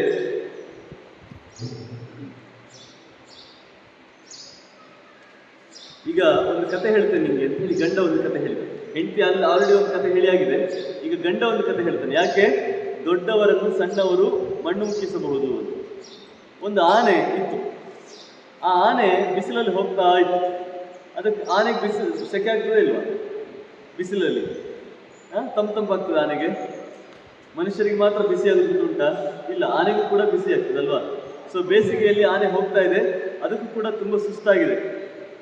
ಅದು ಹೋಗಿ ಎಲ್ಲಾದರೂ ನೆರಳಿದ್ರೆ ನೆರಳ ಬದಿಯಲ್ಲಿ ನಿಂತ್ಕೊಳ್ಳುವ ಅಂತ ಹೇಳಿ ಕಾಯ್ತಾ ಇದೆ. ಯಾವುದಾದ್ರು ದೊಡ್ಡ ಮರ ಇದ್ರೆ ಅದರ ಕೆಳಗೆ ಹೋಗಿ ನಿಂತ್ಕೊಳ್ಳೋಣ ಅಂತ ಹೇಳಿ. ಹಾಗೆ ಹೋಗ್ತಾ ಇದ್ದಾಗ ಒಂದು ದೊಡ್ಡ ಮರ ಕಾಣಿಸಿತು. ಆ ಮರದ ಕೆಳಗೆ ಹೋಗಿ ಈ ಆನೆ ನಿಂತ್ಕೊಳ್ತು. ಯಾಕೆ? ನೆರಳಿಗೆ ಅಲ್ವಾ? ಹಾಗೆ ನಿಂತ್ಕೊಂಡಾಗ ಸುಮ್ಮನೆ ನಿಂತ್ಕೋಬೇಕು ತಾನೆ, ಬಿಸಿಲು ಕಡಿಮೆ ಆಗ್ತದೆ, ಹೋಗ್ಬೇಕು, ಸುಮ್ಮನೆ ನಿಂತ್ಕೊಂಡಿರ್ಬೇಕು. ಇದೇನು ಮಾಡಿತು? ಆನೆಗೆ ಚೇಷ್ಟೆ. ಆನೆ ಏನು ಮಾಡಿತು? ಸುಮ್ಮನೆ ಅಲ್ಲಿ ಮರದ ಕೆಳಗೆ ನಿಂತ್ಕೊಂಡಿರುವಾಗ ಅಲ್ಲಿ ಒಂದು ಗೆಲ್ಲು ಕಾಣಿಸ್ತು. ನಮಗೂ ಹಾಗೆ ಚೇಷ್ಟೆ ಇರ್ತಲ್ವಾ? ಏನಾದರೂ ಮಾಡಬೇಕಾದ್ರೆ ಇದನ್ನು ಮುರಿದ್ರೆ ಹೇಗೆ, ಇದೊಂದು ಹೀಗೆ ತೆಗೆದ್ರೆ ಹೇಗೆ ಅಂತ ಮಾಡ್ತಾ ಇರ್ತೇವೆ ಅಲ್ವಾ? ಕೆಲವರು ಬಸ್ಸಿನಲ್ಲಿ ಕೂತಾಗ ಹಾಗೆ ಮಾಡ್ತಾರೆ. ಎದುರಿನ ಸೀಟಿನ ಒಂದೊಂದೇ ಇದನ್ನು ತೆಗಿತಾ ಇರ್ತಾರೆ, ಪದರ ತೆಗಿತಾ ಇರ್ತಾರೆ ಅಲ್ವಾ? ಮಾಡ್ತಾರೆ ಇಲ್ಲೋ? ಅಥವಾ ಪಾಠ ಕೇಳಬೇಕಾದ್ರೆ ಪುಸ್ತಕದ ಕಿವಿ ಮಾಡಿಸ್ತಾ ಇರ್ತಾರೆ. ಏನೋ ಒಂದು ಮಾಡ್ತಾ ಇರ್ಬೇಕು ನಮಗೆ. ಏನಾದರೂ ಮಾಡುತ್ತೀರು ಅಂತ ಹೇಳಿದ್ದಾರೆ ದೊಡ್ಡವರು. ಹಾಗೆ ಏನೋ ಒಂದು ಮಾಡ್ತಾ ಇರ್ಬೇಕು. ಈ ಆನೆ ಏನು ಮಾಡಿದೆ? ಮರದ ಕೆಳಗೆ ನಿಂತಿದೆ. ಮರ ಏನು ಕೊಟ್ಟಿದೆ? ಇದಕ್ಕೆ ನೆರಳು ಕೊಟ್ಟಿದೆ. ಆದರೆ ಇದು ಸುಮ್ಮನೆ ಆಗಿ ಒಂದು ಗೆಲ್ಲನ್ನು ಹೀಗೆ ಹಿಡಿದು ಸೊಂಡಿಲಲ್ಲಿ ಪಟಕ್ ಅಂತ ಮುರಿತು. ಸುಮ್ಮನೆ ಚೇಷ್ಟೆ, ಅದಕ್ಕೇನು ಬೇಕಾಗಿರಲಿಲ್ಲ. ಗೆಲ್ಲು ಮುರಿಯುವ ಕೆಲಸ ಏನೂ ಇರಲಿಲ್ಲ. ಸುಮ್ಮನೆ ಹೀಗೆ ಪಟಕ್ ಅಂತ ಮುರಿಯಿತು. ಹಾಗೆ ಮುರಿಯುವಾಗ ಏನಾಯಿತು? ಒಂದು ಗುಬ್ಬಿಯ ಗೂಡಿತ್ತು. ಆ ಗುಬ್ಬಿಯ ಗೂಡು ಕೂಡ ಕೆಳಗೆ ಬಿತ್ತು. ಗುಬ್ಬಿಯ ಗೂಡಿನ ಒಳಗೆ ಮೊಟ್ಟೆ ಇತ್ತು 2. ಆ ಮೊಟ್ಟೆ ಕೂಡ ಕೆಳಗೆ ಬಿಟ್ಟು ಓಡೋದ್ಬಿಟ್ಟು. ಯಾರು ಮಾಡಿದ್ದು ಇದನ್ನ? ಆನೆ. ಗುಬ್ಬಿಗೆ ಜೋರು ಸಿಟ್ಟು ಬಂದು ಏನು ಮಾಡಿತು? ಆನೆಯನ್ನ ಕೊಂದು ಹಾಕಿ. ಆಗ್ತದ ಹಾಗೆ? ಆನೆಯನ್ನು ಕೊಲ್ಲಿಕ್ಕೆ ಆಗ್ತದ? ಇಲ್ಲ ಅಲ್ವಾ? ಸೊ ಆನೆಯನ್ನು ಕೊಲ್ಲಬೇಕು ಅಂತ ಮನಸ್ಸಲ್ಲಿ ಉಂಟು, ಆದರೆ ಆನೆಯನ್ನು ಕೊಲ್ಲಿಕ್ಕಾಗ್ತದಾ? ಇಲ್ಲ. ಸಣ್ಣ ಗುಬ್ಬಿ ಅಲ್ವಾ, ಈ ಗುಬ್ಬಿಯನ್ನು ಹಚ ಅಂತ ಹೇಳಿದ್ರೆ ಅದು ಹೋಗಿ ಎಲ್ಲೋ ಬಿದ್ದು ಸಾಯ್ತದೆ, ಅಷ್ಟು ಸಣ್ಣ ಗುಬ್ಬಿ. ಆದರೆ ಆನೆಯ ಮೇಲೆ ದ್ವೇಷ ಇದೆ. ಯಾಕೆ? ಆನೆ ನನ್ನ ಗೂಡನ್ನು ಮುರಿದು ಹಾಕಿದೆ, ನನ್ನ 2 ಮೊಟ್ಟೆಗಳನ್ನು ಒಡೆದು ಹಾಕಿದೆ. ಹಾಗಾಗಿ ಈ ಆನೆಯನ್ನು ಏನಾದರೂ ಮಾಡಿ ಸಾಯಿಸಬೇಕು. ಅದು ಏನು ಮಾಡಿತು? ಒಂದು ಕಪ್ಪೆ ಹತ್ರ ಹೋಯ್ತು. ಕಪ್ಪೆ ಹತ್ರ ಹೋಗಿ ಹೇಳಿತು ಹೀಗೆ, ನೋಡು ಕಪ್ಪೆಣ್ಣ, ಈ ಥರ ಆಗಿದೆ, ನನ್ನ ಮರಿಗಳನ್ನು ಸಾಯಿಸಿದಾನೆ ಇವನು, ನನ್ನ ಗೂಡನ್ನು ಹರಿದು ಹಾಕಿದ್ದಾನೆ, ಇವನು ಏನಾದರೂ ಮಾಡಬೇಕಲ್ಲ, ಏನು ಮಾಡೋದು? ಕಪ್ಪೆ ಹೇಳಿದ್ರು, ಸಾಯಿಸೋಣ ಇವನನ್ನು. ಆದರೆ ಸಾಯಿಸಲಿಕ್ಕೆ ನಾವಿಬ್ಬರು ಸೇರಿದ್ರೆ ಆಗ್ತದಾ? ಗುಬ್ಬಿ ಆ ಕಡೆಯಿಂದ ಕಪ್ಪೆ ಈ ಕಡೆಯಿಂದ ಇಬ್ಬರು ಅಟ್ಯಾಕ್ ಮಾಡಿದ್ರೆ ಆನೆ ಸಾಯ್ತದ? ಇಲ್ಲ ಅಲ್ವಾ? ಇದಕ್ಕೆ ಮತ್ತೇನಾದರೂ ಮಾಡ್ಬೇಕು. ಏನು ಮಾಡೋದು? ಇಬ್ಬರು ಸೇರಿ ಒಂದು ಮರಕುಟಿಗನ ಹತ್ರ ಹೋದ್ರು. ಮರಕುಟಿಗ ಯಾರು? ಮರವನ್ನು ಕುಟ್ತಾ ಇರ್ತದಲ್ಲ ಹಕ್ಕಿ, ಮರಕುಟಿಗ ಹಕ್ಕಿ, ಅದರ ಹತ್ರ ಹೋದ್ರು. ಉಡ್ಪೆಕ್ಕರ್ ಹತ್ರ ಹೋದ್ರು. ಮರವನ್ನು ಕುಟ್ತಾ ಇರ್ತದೆ, ಸುಮ್ಮನೆ ಕುಟ್ಟದ, ಅಲ್ಲಿ ಕುಟ್ಟಿ ಒಳಗಡೆ ಏನಾದರೂ ಹುಳ ಹುಟ್ಟಿದ್ರೆ ತೆಗಿತದೆ ಅಲ್ವಾ? ಹಾಗೆ ಅಂತಹ ಒಂದು ಮರಕುಟಿಗ ಹಕ್ಕಿ ಹತ್ರ ಹೋದ್ರು. ಅದು ಅವರ ಫ್ರೆಂಡ್ಸ್. ಅಲ್ಲಿ ಹೋಗಿ ಹೇಳಿದರು, ಹೀಗೀಗಾಗಿದೆ, ಒಂದು ಆನೆ ನಮ್ಮನ್ನು ಲಗಾಡಿ ಮಾಡಿದೆ, ನಮ್ಮ ಗೂಡನ್ನೆಲ್ಲ ಹಾಳು ಮಾಡಿದೆ, ಇದನ್ನು ಸಾಯಿಸ್ಬೇಕು. ಸರಿ ಅಂತ ಹೇಳಿದ್ರು. ಮರಕುಟಿಗೆ ಎಷ್ಟು ದೊಡ್ಡ ಹಕ್ಕಿ ಅದು, ಅದೇನಾದ್ರು ಆನೆ ಮೇಲೆ ಬಿದ್ದರೆ ಆನೆ ಬೀಳ್ತದ, ಕೆಳಗೆ ಬೀಳ್ತದ, ಸಾಯ್ತದ? ಏನೂ ಆಗುದಿಲ್ಲ. ಮರಕುಟಿಗೆ ಸಣ್ಣ ಹಕ್ಕಿ, ಕಪ್ಪೆ ಸಣ್ಣ ಕಪ್ಪೆ, ಗುಬ್ಬಿ ಸಣ್ಣ ಗುಬ್ಬಿ, ಇದು 3 ಸೇರಿಕೊಂಡು ಇದು ನಾವು 3 ಇದ್ರೆ ಆಗುದಿಲ್ಲ, ಇದಕ್ಕೆ ಇನ್ನೊಬ್ರು ಯಾರಾದ್ರೂ ಬಲಶಾಲಿಗಳಾದವರು ಅವರನ್ನ ಹುಡುಕಿಕೊಂಡು ಹೋಗ್ಬೇಕು ಅಂತ ಹೇಳಿ ಹೋದ್ರು. ಯಾರ ಹತ್ರ ಹೋದ್ರು? ಒಂದು ನೊಣದ ಹತ್ರ ಹೋದ್ರು. ನೊಣದ ಹತ್ರ ಹೋಗಿ ಹೇಳಿದ್ರು, ನಾವು ಈ ಥರ ಆಗಿದೆ ಈಗ ಕತೆ, ಈಗ ಆನೆಯನ್ನು ಕೊಲ್ಲಬೇಕು, ಆನೆಯನ್ನು ಸಾಯಿಸ್ಬೇಕು, ಸೋಲಿಸ್ಬೇಕು, ಏನು ಮಾಡೋದು? ನೊಣ ಹೇಳಿದ್ದು, ನಾವು ಎಲ್ಲ ಪ್ಲ್ಯಾನ್ ಮಾಡಿದ್ರೆ ಆಗ್ತದೆ. ಯಾವತ್ತು ಸಣ್ಣವರಿದ್ರೂ ಕೂಡ ಪ್ಲ್ಯಾನ್ ಮಾಡಿದರೆ ಯಾರನ್ನು ಬೇಕಾದ್ರೂ ಸೋಲಿಸ್ಬೋದು, ನಾವು ಪ್ಲ್ಯಾನ್ ಮಾಡುವ ಅಂತ ಹೇಳಿ. ಪ್ಲ್ಯಾನ್ ಏನು? ನೊಣ ಹೋಗಿ ಆ ಆನೆಯ ಕಿವಿಯ ಹತ್ತಿರ ಹೋಗಿ ಹಾಡು ಹೇಳಲಿಕ್ಕೆ ಶುರು ಮಾಡಿ, ಗುಯ್ ಅಂತ ಹಾಡು ಹೇಳ್ತಲ್ಲ, ಹಾಗೆ ಹಾಡು ಹೇಳಲಿಕ್ಕೆ ಶುರು ಮಾಡಿ. ಈ ಆನೆಗೆ ತಲೆ ಕೆಟ್ಟು ಹೋಯ್ತು. ನಮಗೂ ಹತ್ತಿರ ಯಾರಾದರೂ ಸೊಳ್ಳೆ ಹತ್ತಿರ ಬಂದು ಸಂಗೀತ ಹೇಳಿದ್ರೆ ಏನಾಗ್ತದೆ? ಒಂದು ಚಪ್ಪಾಳೆ ಹೊಡೆಯುವಂತ ಆಗ್ತದೆ ಅಲ್ವಾ? ಆನೆಯ ಏನು ಸೊಳ್ಳೆಯ ಸಂಗೀತಕ್ಕೆ ಒಂದು ಚಪ್ಪಾಳೆ ಹೊಡೆಯುವಂತ ಆಗ್ತದೆ. ಹಾಗೆ ಈ ಆನೆಗೆ ಕಿವಿ ಹತ್ತಿರ ಬಂದು ಗುಯ್ ಅಂತ ಹೇಳ್ತಾ ಇದೆ ನೋಣ, ಬಿಡ್ತಾನೆ ಇಲ್ಲ. ಆನೆಗೆ ತಲೆ ಕೆಟ್ಟು ಹೋಗಿ ಕಣ್ಣು ಮುಚ್ಕೊಂಡಿತ್ತು. ಹೀಗೆ ಕಣ್ಣು ಮುಚ್ಚಿದ ಕೂಡಲೇ ಏನು ಮಾಡಿತ್ತು ಈ ಮರಕುಟಿಗ ಮತ್ತೆ ಅದರ ಹೆಂಡತಿ ಇಬ್ರು ಕೂಡ ಬಂದು ಏನು ಮಾಡಿದ್ರು? 2 ಕಣ್ಣಿನ ಮೇಲೆ ನಿಂತು ಕಟಕ್ ಅಂತ ಚುಚ್ಚಿಬಿಟ್ರು. ಅದು ಮರ ಚುಚ್ಚುತ್ತದಲ್ಲ, ಮರವನ್ನು ಕುಟುತ್ತದಲ್ಲ, ಹಾಗೆ ಆ ಕಣ್ಣುಗಳನ್ನು 2 ಕಣ್ಣುಗಳನ್ನ ಇಬ್ರು ಮರಕುಟಿಗ ಹಕ್ಕಿಗಳು ಕುಟುಕಿಬಿಟ್ರು. ಕುಟುಕಿದ ಕೂಡಲೇ ಏನಾಯಿತು? ಆನೆಗೆ ಕಣ್ಣು ಹೋಗಿಬಿಟ್ಟು ಅಲ್ವಾ? ಆನೆ ಕುರುಡಾಯ್ತು. ಈಗ ಆನೆ ಕುರುಡಾಗಿ ಅದಕ್ಕೆ ಎಲ್ಲಿ ಏನು ಕಾಣಿಸ್ತಾ ಇಲ್ಲ, ಎಲ್ಲ ಕತ್ತಲೆ. ಕಣ್ಣು ಹೋದ್ರೆ ಹಾಗೆ ಅಲ್ವಾ? ಎಲ್ಲವೂ ಕತ್ತಲೆ, ಏನೂ ಕಾಣಿಸ್ತಾ ಇಲ್ಲ. ಮರ ಕಾಣಿಸ್ತಾ ಇಲ್ಲ, ಹಳ್ಳ ಕಾಣಿಸ್ತಾ ಇಲ್ಲ, ಕೆರೆ ಕಾಣಿಸ್ತಾ, ಏನೂ ಕಾಣಿಸ್ತಾ ಇಲ್ಲ. ಅದು ಜೋರಾಗಿ ಗರ್ಜನೆ ಮಾಡ್ತಾ ಇದೆ, ಆದರೆ ಅದಕ್ಕೆ ಏನೂ ಕಾಣಿಸ್ತಾ ಇಲ್ಲ. ಆವಾಗ ಅದಕ್ಕೆ ಜೋರು ಹಸಿವೆ ಬೇರೆ ಆಗಿದೆ, ಜೋರು ನೀರಡಿಕೆ ಆಗ್ತಾ ಇದೆ, ದಾಹ ಆಗ್ತಾ ಇದೆ, ಬಾಯಾರಿಕೆ ಆಗ್ತಾ ಇದೆ. ಅದು ನೀರೆಲ್ಲಿದೆ ಅಂತ ಹುಡುಕ್ತಾ ಇದೆ. ಅಷ್ಟು ಹೊತ್ತಲ್ಲಿ ಈ ಕಪ್ಪೆ ಏನು ಮಾಡಿತ್ತು? ಒಂದು ದೊಡ್ಡ ಹಳ್ಳ ಇತ್ತು. ಆ ಹಳ್ಳದ ಹತ್ರ ಬಂದು ಕಪ್ಪೆ ಏನು ಮಾಡಿತ್ತು? ಗೊಟ್ರ ಅಂತ ಹೇಳಿ ಗುಟ್ರು ಹಾಕಿತ್ತು. ಕಪ್ಪೆ ಒಟ ಗುಟ್ಟುತ್ತಲ್ಲ, ಹಾಗೆ ಒಂದು ಹಳ್ಳದ ಹತ್ರ ಬಂದು ಒಟ ಗುಟ್ಟಿತ್ತು. ಈ ಆನೆಗೆ ಏನು ಯೋಚನೆ? ಕಪ್ಪೆ ಇದ್ದಲ್ಲಿ ನೀರಿರ್ತದೆ ಅಂತ ಅಲ್ವಾ? ಕಪ್ಪೆ ಯಾವತ್ತು ಕೆರೆ ಹತ್ರ ಇರೋದಲ್ಲ, ಕೆರೆ ಹತ್ರ ನಿಂತ್ಕೊಂಡು ಅವುಗಳು ಒಟ ಗುಟ್ಟುತ್ತವೆ. ಹಾಗೆ ಇದು ಇರೋ ಜಾಗದಲ್ಲಿ ನೀರಿದೆ ಅಂತ ಹೇಳ್ಕೊಂಡು ಆನೆ ಓಡೋಡಿ ಬಂತು ಎಲ್ಲಿಗೆ ಬಿತ್ತು? ಆ ಪಾಡು ಹಳ್ಳಕ್ಕೆ ಬಿತ್ತು. ಆ ಹಳ್ಳದಲ್ಲಿ ನೀರೇ ಇರಲಿಲ್ಲ. ಕಪ್ಪೆ ಸುಮ್ಮನೆ ಅದನ್ನು ಮೋಸ ಮಾಡಿದ್ದಷ್ಟೇ. ಒಂದು ದೊಡ್ಡ ಹಳ್ಳದ ಹತ್ರ ಬಂದು ಅದು ಸುಮ್ಮನೆ ಒಟಗುಟ್ಟಿದ ಹಾಗೆ ಮಾಡಿ ಆ ಆನೆ ಅಲ್ಲಿ ಬರುವ ಹಾಗೆ ಮಾಡಿ ಆನೆ ಹಳ್ಳಕ್ಕೆ ಬೀಳೋ ಹಾಗೆ ಮಾಡಿತು. ಆನೆ ಆ ಹಳ್ಳಕ್ಕೆ ಬಿದ್ದು ಹಸಿವಿಂದ ತುಂಬ ದಿನ ನರಳಾಡಿ ಕೊನೆಗೆ ಸತ್ತು. ಕೊಂದವರು ಯಾರು? ಈಗ ಪೊಲೀಸರು ಬಂದರೆ ಪೊಲೀಸರಿಗೆ ಆಶ್ಚರ್ಯ ಆಗ್ತದೆ. ಯಾಕೆ? ಕೊಂದವರು ಯಾರು? ಒಂದು ನೊಣ, ಒಂದು ಕಪ್ಪೆ, ಒಂದು ಗುಬ್ಬಿ, ಒಂದು ಮರಕುಟಿಗ ಹಕ್ಕಿ. ಇವರನ್ನು ನೋಡಿದ್ರು ಕೊಲೆಗಾರರಂತ ಅನಿಸ್ತದ? ಆನೆ ಕೊಲ್ಲುವರಂತ ಅನಿಸ್ತದ? ಇಲ್ಲ, ಆದರೆ ಕೊಂದಿದ್ದಾರೆ.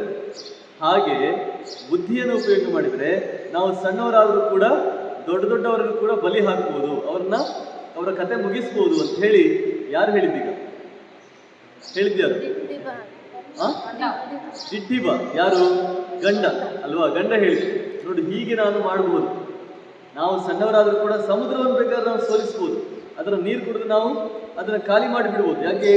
ಬುದ್ಧಿಯನ್ನು ಉಪಯೋಗಿಸಬೇಕು. ಆವಾಗ ಹೆಂಡತಿ ಹೇಳ್ತಾ, ಅದೆಲ್ಲ ಸರಿ, ಈಗ ಬುದ್ಧಿ ಉಪಯೋಗಿಸಿದ ಹೇಗೆ? ಈಗ ಇದೆಲ್ಲ ಆಯ್ತಲ್ಲ, ಏನು ಮಾಡ್ಬೇಕೀಗ? ಈಗ ನೀವು ಹೇಳಿದ ಕಥೆಯಲ್ಲೇ ಒಂದು ನೀತಿ ಉಂಟು. ಏನು?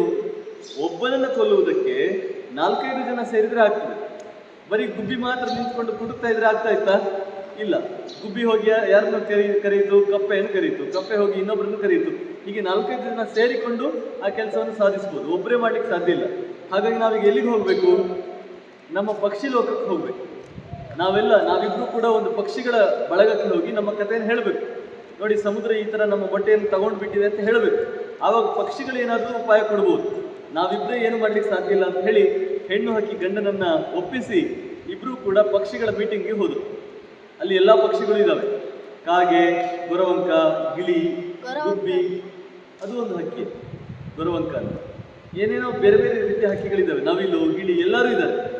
ಅಲ್ಲಿ ಹೋಗಿ ಇವರು ಹೇಳಿದರು, ನಮ್ಮದು ಸಮಸ್ಯೆ ಹೀಗಾಗಿದೆ, ನಮ್ಮ ಮೊಟ್ಟೆಯನ್ನು ಈ ಸಮುದ್ರ ತಗೊಂಡು ಹೋಗಿದೆ, ಹಾಗಾಗಿ ಏನಾದರೂ ಉಪಾಯ ಮಾಡಬೇಕು.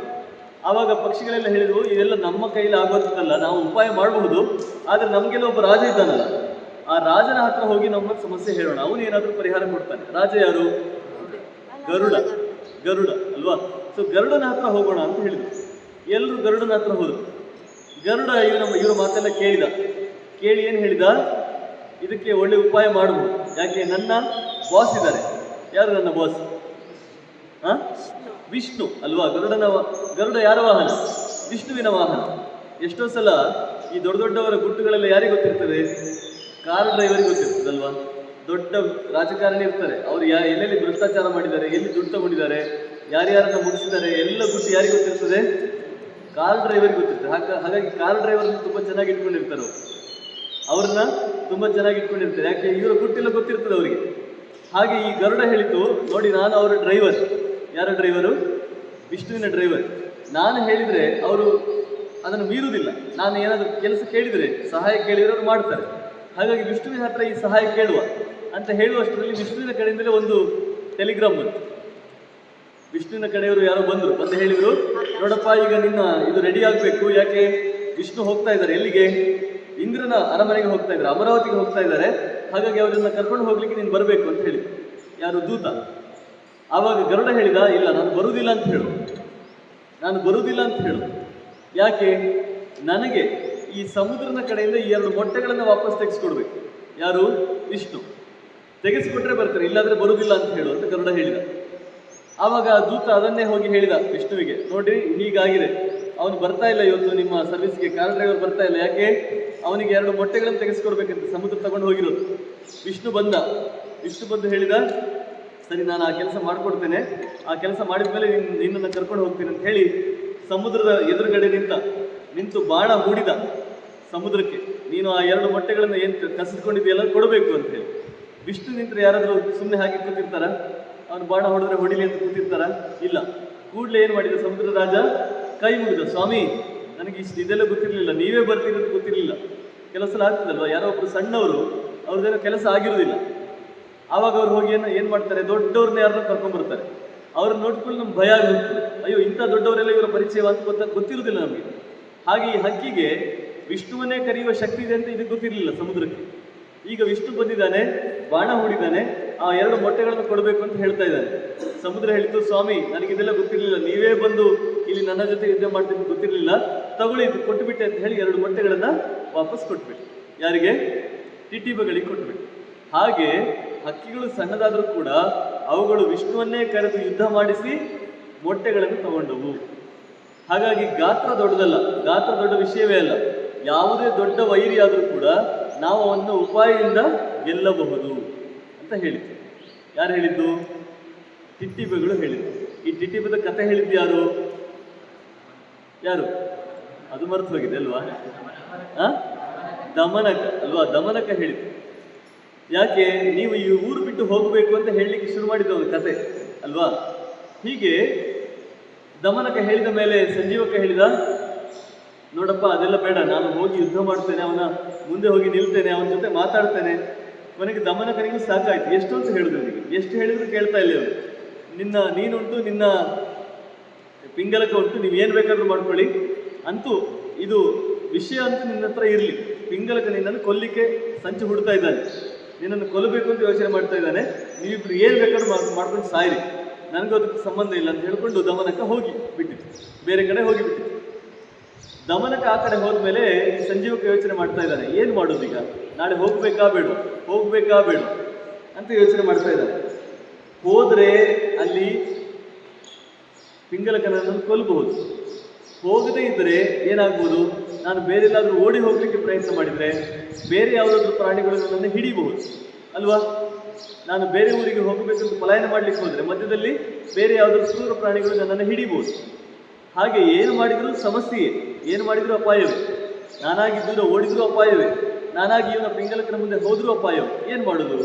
ತುಂಬ ಯೋಚನೆ ಮಾಡಿ ಕೊನೆಗೆ ಸರಿ ನಾನು ಹೋಗ್ತೇನೆ, ಅವನ ಮುಂದೆ ಹೋಗಿ ನಿಲ್ತೇನೆ, ಅವನಿಗೆ ಏನು ಮಾಡ್ತಾನೆ ನೋಡುವ ಅಂತ ಹೇಳಿ ಅದು ಹೋಯ್ತು. ಯಾರ ಮುಂದೆ? ಪಿಂಗಲಕನ ಮುಂದೆ ಹೋಗಲಿಕ್ಕೆ ಯೋಚನೆ ಮಾಡಿತು.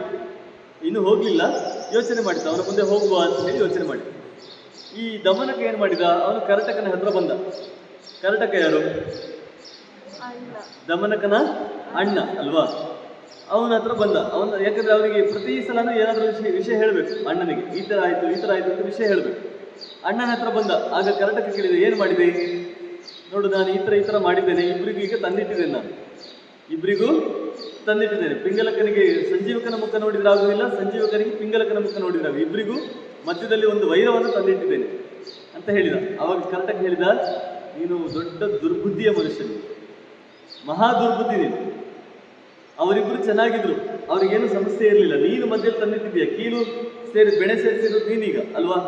ಸೊ ಇಂತಹ ದುರ್ಬುದ್ಧಿ ಯಾವತ್ತೂ ಇರಬಾರ್ದು.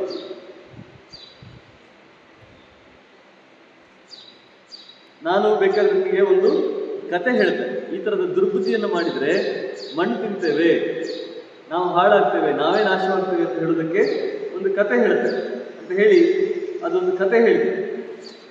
ಯಾವುದು ಅಂತ ಹೇಳಿದರೆ,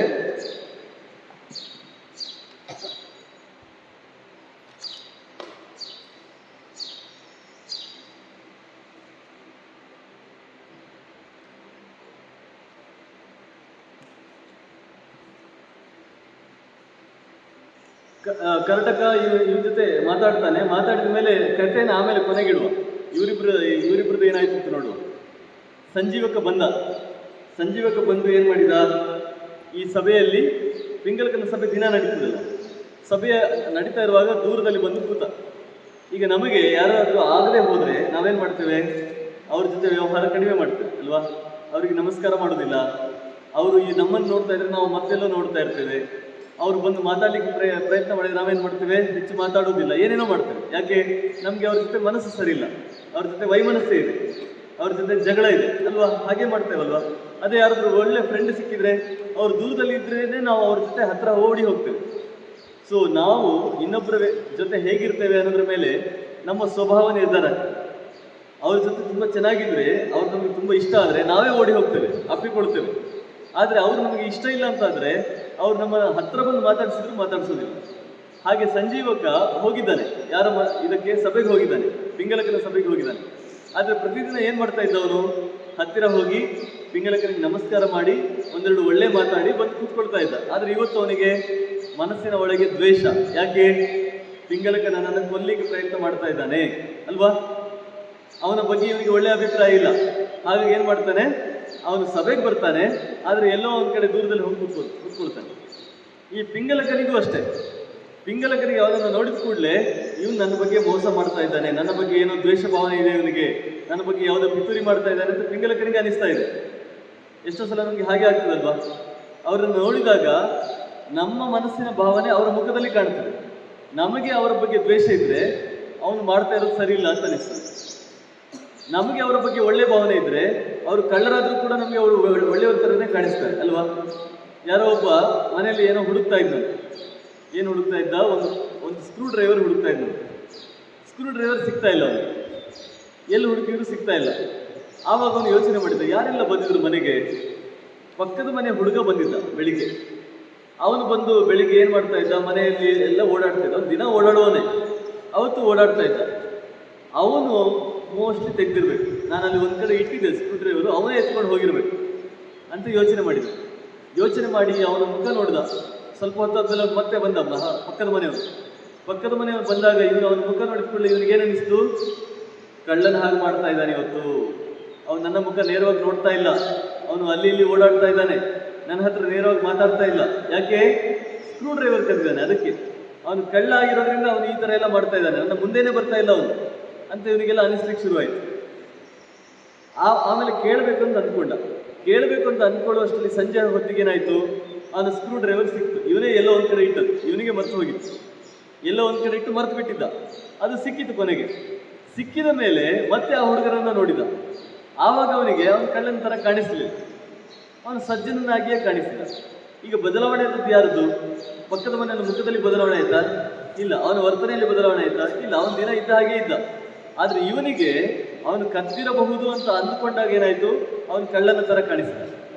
ಇವನ ವಸ್ತುಗಳು ವಾಪಸ್ ಸಿಕ್ಕಿದ ಮೇಲೆ ಏನಾಯಿತು, ಅವನು ಸಜ್ಜನನ ಹಾಗೆ ಕಾಣಿಸಿದ. ಹಾಗೆ ನಮಗೆ ಇನ್ನೊಬ್ರು ಕಾಣಿಸೋದು ಹೇಗೆ? ನಮ್ಮ ಮನಸ್ಸಿನಲ್ಲಿ ಯಾವ ಭಾವನೆ ಇದೆಯೋ ಹಾಗೆ ಕಾಣಿಸ್ತಾರೆ ಅಲ್ವಾ? ಹಾಗೆ ಈ ಪಿಂಗಲಕನಿಗೆ ಅವನನ್ನು ನೋಡಿದ ಕೂಡಲೇ ಏನನ್ನಿಸ್ತಾ ಇದೆ, ಇವನು ನನ್ನನ್ನು ಕೊಲ್ಲಿಕ್ಕೆ ಪ್ಲಾನ್ ಮಾಡ್ತಾ ಇದ್ದಾನೆ. ಅವನ ಕಣ್ಣುಗಳು ಕೆಂಪು ಕೆಂಪು ಆಗಿದೆ, ಅವನ ಕಿವಿಯೆಲ್ಲ ನೆಟ್ಟಗಾಗಿದೆ, ಅವನ ಕಾಲುಗಳೆಲ್ಲ ರೆಡಿಯಾಗಿದೆ ಫೈಟ್ ಮಾಡೋದಕ್ಕೆ ಅಂತೆಲ್ಲ ಅನಿಸ್ತಾ ಇದೆ. ಸಂಜೀವಕ ಏನು ಹಾಗೇನು ಮಾಡಿಲ್ಲ, ಅವನು ಸುಮ್ಮನೆ ಇದ್ದಾನೆ ಅಷ್ಟೇ. ಅವನು ದಿನ ಬರುವ ಹಾಗೇನೆ ಬಂದಿದ್ದಾನೆ. ಆದರೆ ಇವನಿಗೆ ಅವನ ಕಣ್ಣು ಕೆಂಪಾಗಿ ಕಾಣಿಸ್ತಾ ಇದೆ. ಒಮ್ಮೆ ಹನುಮಂತ ಲಂಕೆಗೆ ಹೋದ್ನಂತೆ. ಯಾಕೆ ಹೋದದ್ದು? ಪಿಕ್ನಿಕ್ ಹೋದದ?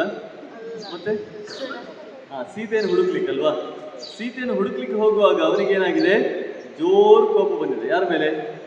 ಸೀತೆ ಮೇಲೆ, ರಾವಣನ ಮೇಲೆ ಅಲ್ವಾ? ರಾವಣನ ಮೇಲೆ ಕೋಪ ಬಂದಿದೆ. ಯಾಕೆ? ಸೀತೆಯನ್ನು ತಗೊಂಡೋಗಿ ಅಲ್ಲಿಟ್ಟಿದ್ದಾನಲ್ಲ ಲಂಕೆಯಲ್ಲಿ. ಹಾಗೆ ಜೋರು ಕೋಪದಲ್ಲಿ ಅವನು ಮೊದಲು ಏನು ಮಾಡ್ತಾನೆ, ಅರಮನೆಗೆ ಹೋಗ್ತಾನೆ. ಅರಮನೆಯಲ್ಲಿ ಸೀತೆಯನ್ನು ಕಾಣಿಸುವುದಿಲ್ಲ. ಸೀತೆ ಎಲ್ಲಿರ್ತಾಳೆ? ಅರಮನೆಯಲ್ಲಿ ಕೂತಿರ್ತಾಳ? ಮತ್ತೆಲ್ಲಿರ್ತಾಳೆ? ಅಶೋಕವನದಲ್ಲಿ ಇರ್ತಾಳೆ ಅಲ್ವಾ? ಇವನು ಅರಮನೆಗೆ ಹೋದ, ಅಲ್ಲಿ ಸಿಕ್ಕಿಲ್ಲ.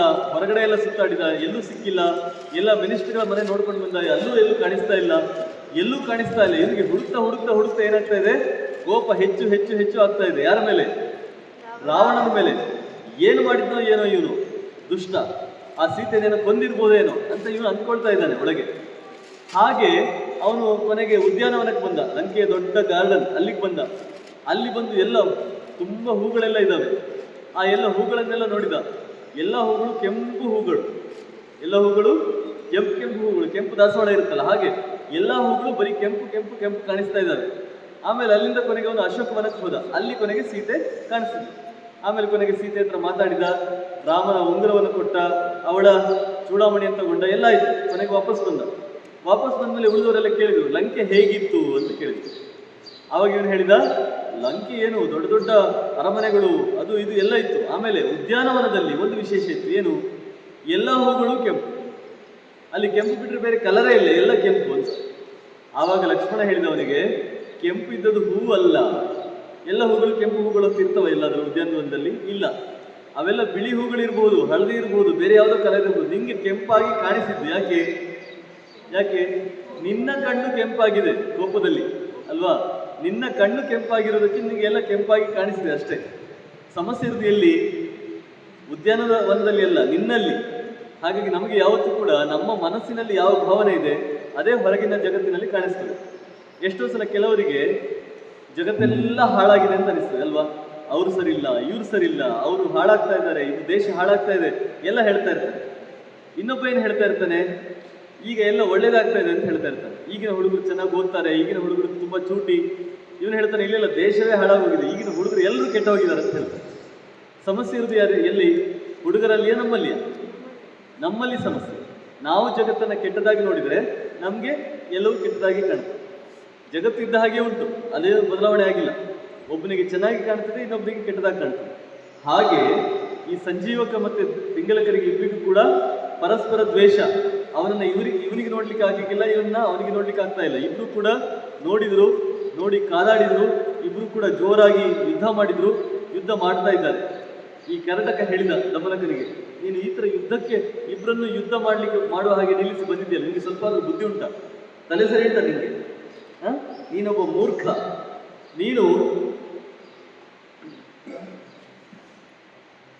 ನಿನಗೆ ಬುದ್ಧಿ ಹೇಳುವುದೇ ವೇಸ್ಟ್. ನಾನು ಇಷ್ಟೆಲ್ಲ ಹೇಳಿದೆ, ಮೊದಲಿಂದ ಹೇಳಿದೆ, ಅವರಿಬ್ಬರನ್ನು ಚೆನ್ನಾಗಿ ಇರುವ ಹಾಗೆ ಮಾಡು. ನಿನಗೆ ಬೇಕಾದದ್ದೇನು? ಮಂತ್ರಿ ಪದವಿ ಮಾತ್ರ, ನಿನಗೆ ಬೇಕಾದ ಸಂಬಳ ಮಾತ್ರ ಅಲ್ವಾ? ಆದರೆ ನೀನು ಏನು ಮಾಡಿದೆ? ಈಗ ಆ ಮನೆಗೆ ಬೆಂಕಿ ಹಾಕಿ ಬಂದಿದ್ದೀವಿ. ಆ ಇಬ್ರು ಹೊಡೆದಾಡ್ಕೊಳ್ತಾ ಇದ್ದಾರೆ. ಕೆಲವರಿಗೆ ಬುದ್ಧಿ ಎಷ್ಟು ಹೇಳಿದ್ರೂ ಪ್ರಯೋಜನ ಇಲ್ಲ, ಉಂಟಾ? ಕೆಲವರು ಸ್ವಲ್ಪ ಬುದ್ಧಿ ಹೇಳಿದ್ರೆ ಅದನ್ನು ಉಪಯೋಗಿಸಿಕೊಳ್ತಾರೆ, ಬದುಕಿನಲ್ಲಿ ಅಳವಡಿಸಿಕೊಳ್ತಾರೆ. ಕೆಲವರಿಗೆ ಎಷ್ಟು ಹೇಳಿದ್ರೂ ಪ್ರಯೋಜನ ಇಲ್ಲ. ನಾನೊಂದು ಕತೆ ಹೇಳ್ತೇನೆ ಕೇಳು ಅಂತ ಹೇಳಿ ಕರೆಕ್ಟಾಗಿ ಒಂದು ಕತೆ ಹೇಳಿ. ಯಾವ ಕತೆ? ಸೂಚಿಮುಖನ ಕತೆ. ಸೂಚಿಮುಖ ಅಂದ್ರೆ ಯಾರು? ಯಾರು? ಗುಬ್ಬಿ, ಬಾಳೆ ಗುಬ್ಬಿ. ನಾವು ಸನ್ಬರ್ಡ್ ಅಂತ ಹೇಳ್ತೇವಲ್ಲ, ಸೂಜಿಯ ಹಾಗೆ ಕೊಕ್ಕಿರುವ ಹಕ್ಕಿ. ಅದು ಒಂದು ಸಲ ಗಾಡಿಯಲ್ಲಿ ಹೋಗ್ತಾ ಇತ್ತು, ಜೋರು ಚಳಿ. ಏನಾಗಿದೆ? ಚಳಿ. ಯಾಕಂದ್ರೆ ದೊಡ್ಡ ಮಳೆ ಬಂದಿದೆ. ಮಳೆ ಬಂದು ಟೆಂಪರೇಚರ್ ಎಲ್ಲ ಕಡಿಮೆ ಆಗಿದೆ, ಡೌನ್ ಆಗಿದೆ. ಎಲ್ಲ ಕಡೆ ಚಳಿ, ಎಲ್ಲ ಪ್ರಾಣಿಗಳು ಗಡಗಡ ನಡುಗ್ತಾ ಇದ್ದಾವೆ. ಆವಾಗ ಒಂದು 4-5 ಕೋತಿಗಳ ಗುಂಪು ಬಂತು. ಆ ಕೋತಿಗಳ ಗುಂಪು ಆ ಕಾಡಿನಲ್ಲಿ ಓಡಾಡ್ತಾ ಇತ್ತು, ಎಲ್ಲರೂ ಚಳಿಯಲ್ಲಿ ನಡುಗ್ತಾ ಇದ್ದಾರೆ. ಚಳಿಯಾದಾಗ ಮನುಷ್ಯರಿಗಿಂತ ಜಾಸ್ತಿ ಚಳಿ ಆಗೋದು ಯಾರಿಗೆ? ಕೋತಿಗೆ ಅಲ್ವಾ? ಜೋರು ಚಳಿಯಲ್ಲಿ ನಡುಗ್ತಾ ಇದ್ದಾವೆ. ಅವುಗಳು ಅಲ್ಲಿ ಹೋಗ್ತಾ ಇರುವಾಗ ಒಂದು ಮರದ ಕೆಳಗಡೆ ಸುಮಾರು ಗುಲಗಂಜಿಗಳು ಬಿದ್ದಿದ್ವು. ಗುಲಗಂಜಿ ಅಂದ್ರೇನು? ಒಂದು ಸಣ್ಣ ಹಣ್ಣು, ಒಂದು ಸಣ್ಣ ಹಣ್ಣು. ಅದರ ಬಣ್ಣ ಯಾವುದು ಅಂತ ಹೇಳಿದ್ರೆ ಕೆಂಪು ಮತ್ತೆ ಹಳದಿ. ಸಣ್ಣ ಹಣ್ಣು, ಅದರ ಬಣ್ಣ ಕೆಂಪು ಮತ್ತೆ ಹಳದಿ. ಅದು ತುಂಬ ಹಣ್ಣುಗಳು ಒಟ್ಟಾಗಿದ್ದಾಗ ಏನು ಕಾಣಿಸ್ತದೆ? ಬೆಂಕಿ ಹಾಗೆ ಕಾಣಿಸ್ತದೆ, ಕೆಂಡದ ಹಾಗೆ ಕಾಣಿಸ್ತದೆ. ಈ ಕೋತಿಗಳಿಗೆಲ್ಲ ತುಂಬ ಖುಷಿ ಆಯಿತು. ಓ, ಇಲ್ಲಿ ಕೆಂಡ ಇದೆ, ಇಲ್ಲಿ ಬೆಂಕಿ ಇದೆ, ಇಲ್ಲಿ ಹೋಗಿ ಕೂತ್ಕೊಳ್ಳುವ, ಸ್ವಲ್ಪ ಚಳಿ ಕಾಯಿಸ್ಕೊಳ್ಳುವ ಅಂತ ಹೇಳಿ ಹೋಗಿ ಎಲ್ಲ ಕೂತ್ಕೊಂಡು ಸುತ್ತ ಕೂತ್ಕೊಂಡು ಕೈಯೆಲ್ಲ ಹೀಗೆ ಇಟ್ಟಿದ್ದಾವೆ. ಯಾವುದ್ರ ಮೇಲೆ? ಗುಲಗಂಜಿ ಮೇಲೆ, ಆ ಹಣ್ಣಿನ ಮೇಲೆ. ಆವಾಗ ಈ ಹಕ್ಕಿ ನೋಡಿತ್ತು. ಹಕ್ಕಿಗೆ ನೋಡಿ ಅದು ಅಂದ್ಕೊಂಡು, ಏನು ತಲೆ ಇದೆಯಾ ಇವರಿಗೆಲ್ಲ? ಚೂರಾದ್ರೂ ಬುದ್ಧಿ ಉಂಟು ಇವರಿಗೆ? ಅದು ಸುಮ್ಮನೆ ಹೋಗ್ಬೋದಾಗಿತ್ತು. ಅದು ಹತ್ರ ಬಂದು ಹೇಳಿತು, ನೀವು ಅಲ್ಲಿ ಕೈ ಇಟ್ಟಿದ್ದೀರಲ್ಲ ಬಿಸಿ ಆಗಬೇಕು ಅಂತ, ಅದು ಬೆಂಕಿ ಅಲ್ಲ, ಅದು ಕೆಂಡ ಅಲ್ಲ, ಮತ್ತೇನು? ಅದು ಹಣ್ಣು, ಕೆಂಪು ಮತ್ತೆ ಹಳದಿ ಬಣ್ಣ ಇರೋ ಹಣ್ಣು ಅದು. ಅದನ್ನು ನೀವು ಎಷ್ಟು ಹೊತ್ತು ಇಟ್ಟರೂ ಕೂಡ ನಿಮ್ಮ ಚಳಿ ಹೋಗೋದಿಲ್ಲ.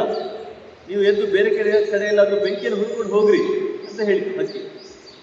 ಈ ಕೋತಿಗಳು, ಸುಮ್ಮನೆ ಹೋಗಿ, ನಿನ್ನ ಕೆಲಸ ಏನಿದೆ ಅದನ್ನು ಮಾಡ್ಕೊಂಡು ಹೋಗಿ, ನೀನು ನಾವಿಲ್ಲಿ ಬೆಂಕಿ ಕಾಯಿಸ್ತಾ ಇರ್ತೇವೆ, ನಿನಗೇನು ಸಮಸ್ಯೆ, ಹೋಗ್ರಿ ನಿನ್ನ ಪಾಡಿಗೆ ಅಂತ ಜೋರು ಮಾಡಿದ್ರು. ಈ ಹಕ್ಕಿಗೆ ಇವ್ರಿಗೆ ಸಹಾಯ ಮಾಡಬೇಕು ಅಂತ. ಯಾಕೆ? ಇನ್ನೂ ಸ್ವಲ್ಪ ಹೊತ್ತು ಇವರು ಹೀಗೆ ಕೂತಿದ್ರೆ ಇವರು ಮರಗಟ್ಟಿ ಹೋಗ್ತಾರೆ ಚಳಿಯಲ್ಲಿ. ಇವರನ್ನು ರಕ್ಷಣೆ ಮಾಡಬೇಕು, ಇವರಿಗೆ ನಿಜವಾದ ಬೆಂಕಿಯನ್ನು ತೋರಿಸಬೇಕು ಅಂದರೆ ಹಕ್ಕಿಗೆ ಭಾರಿ ಒಂದು ಸಹಾಯ ಮಾಡುವ ಆಸೆ.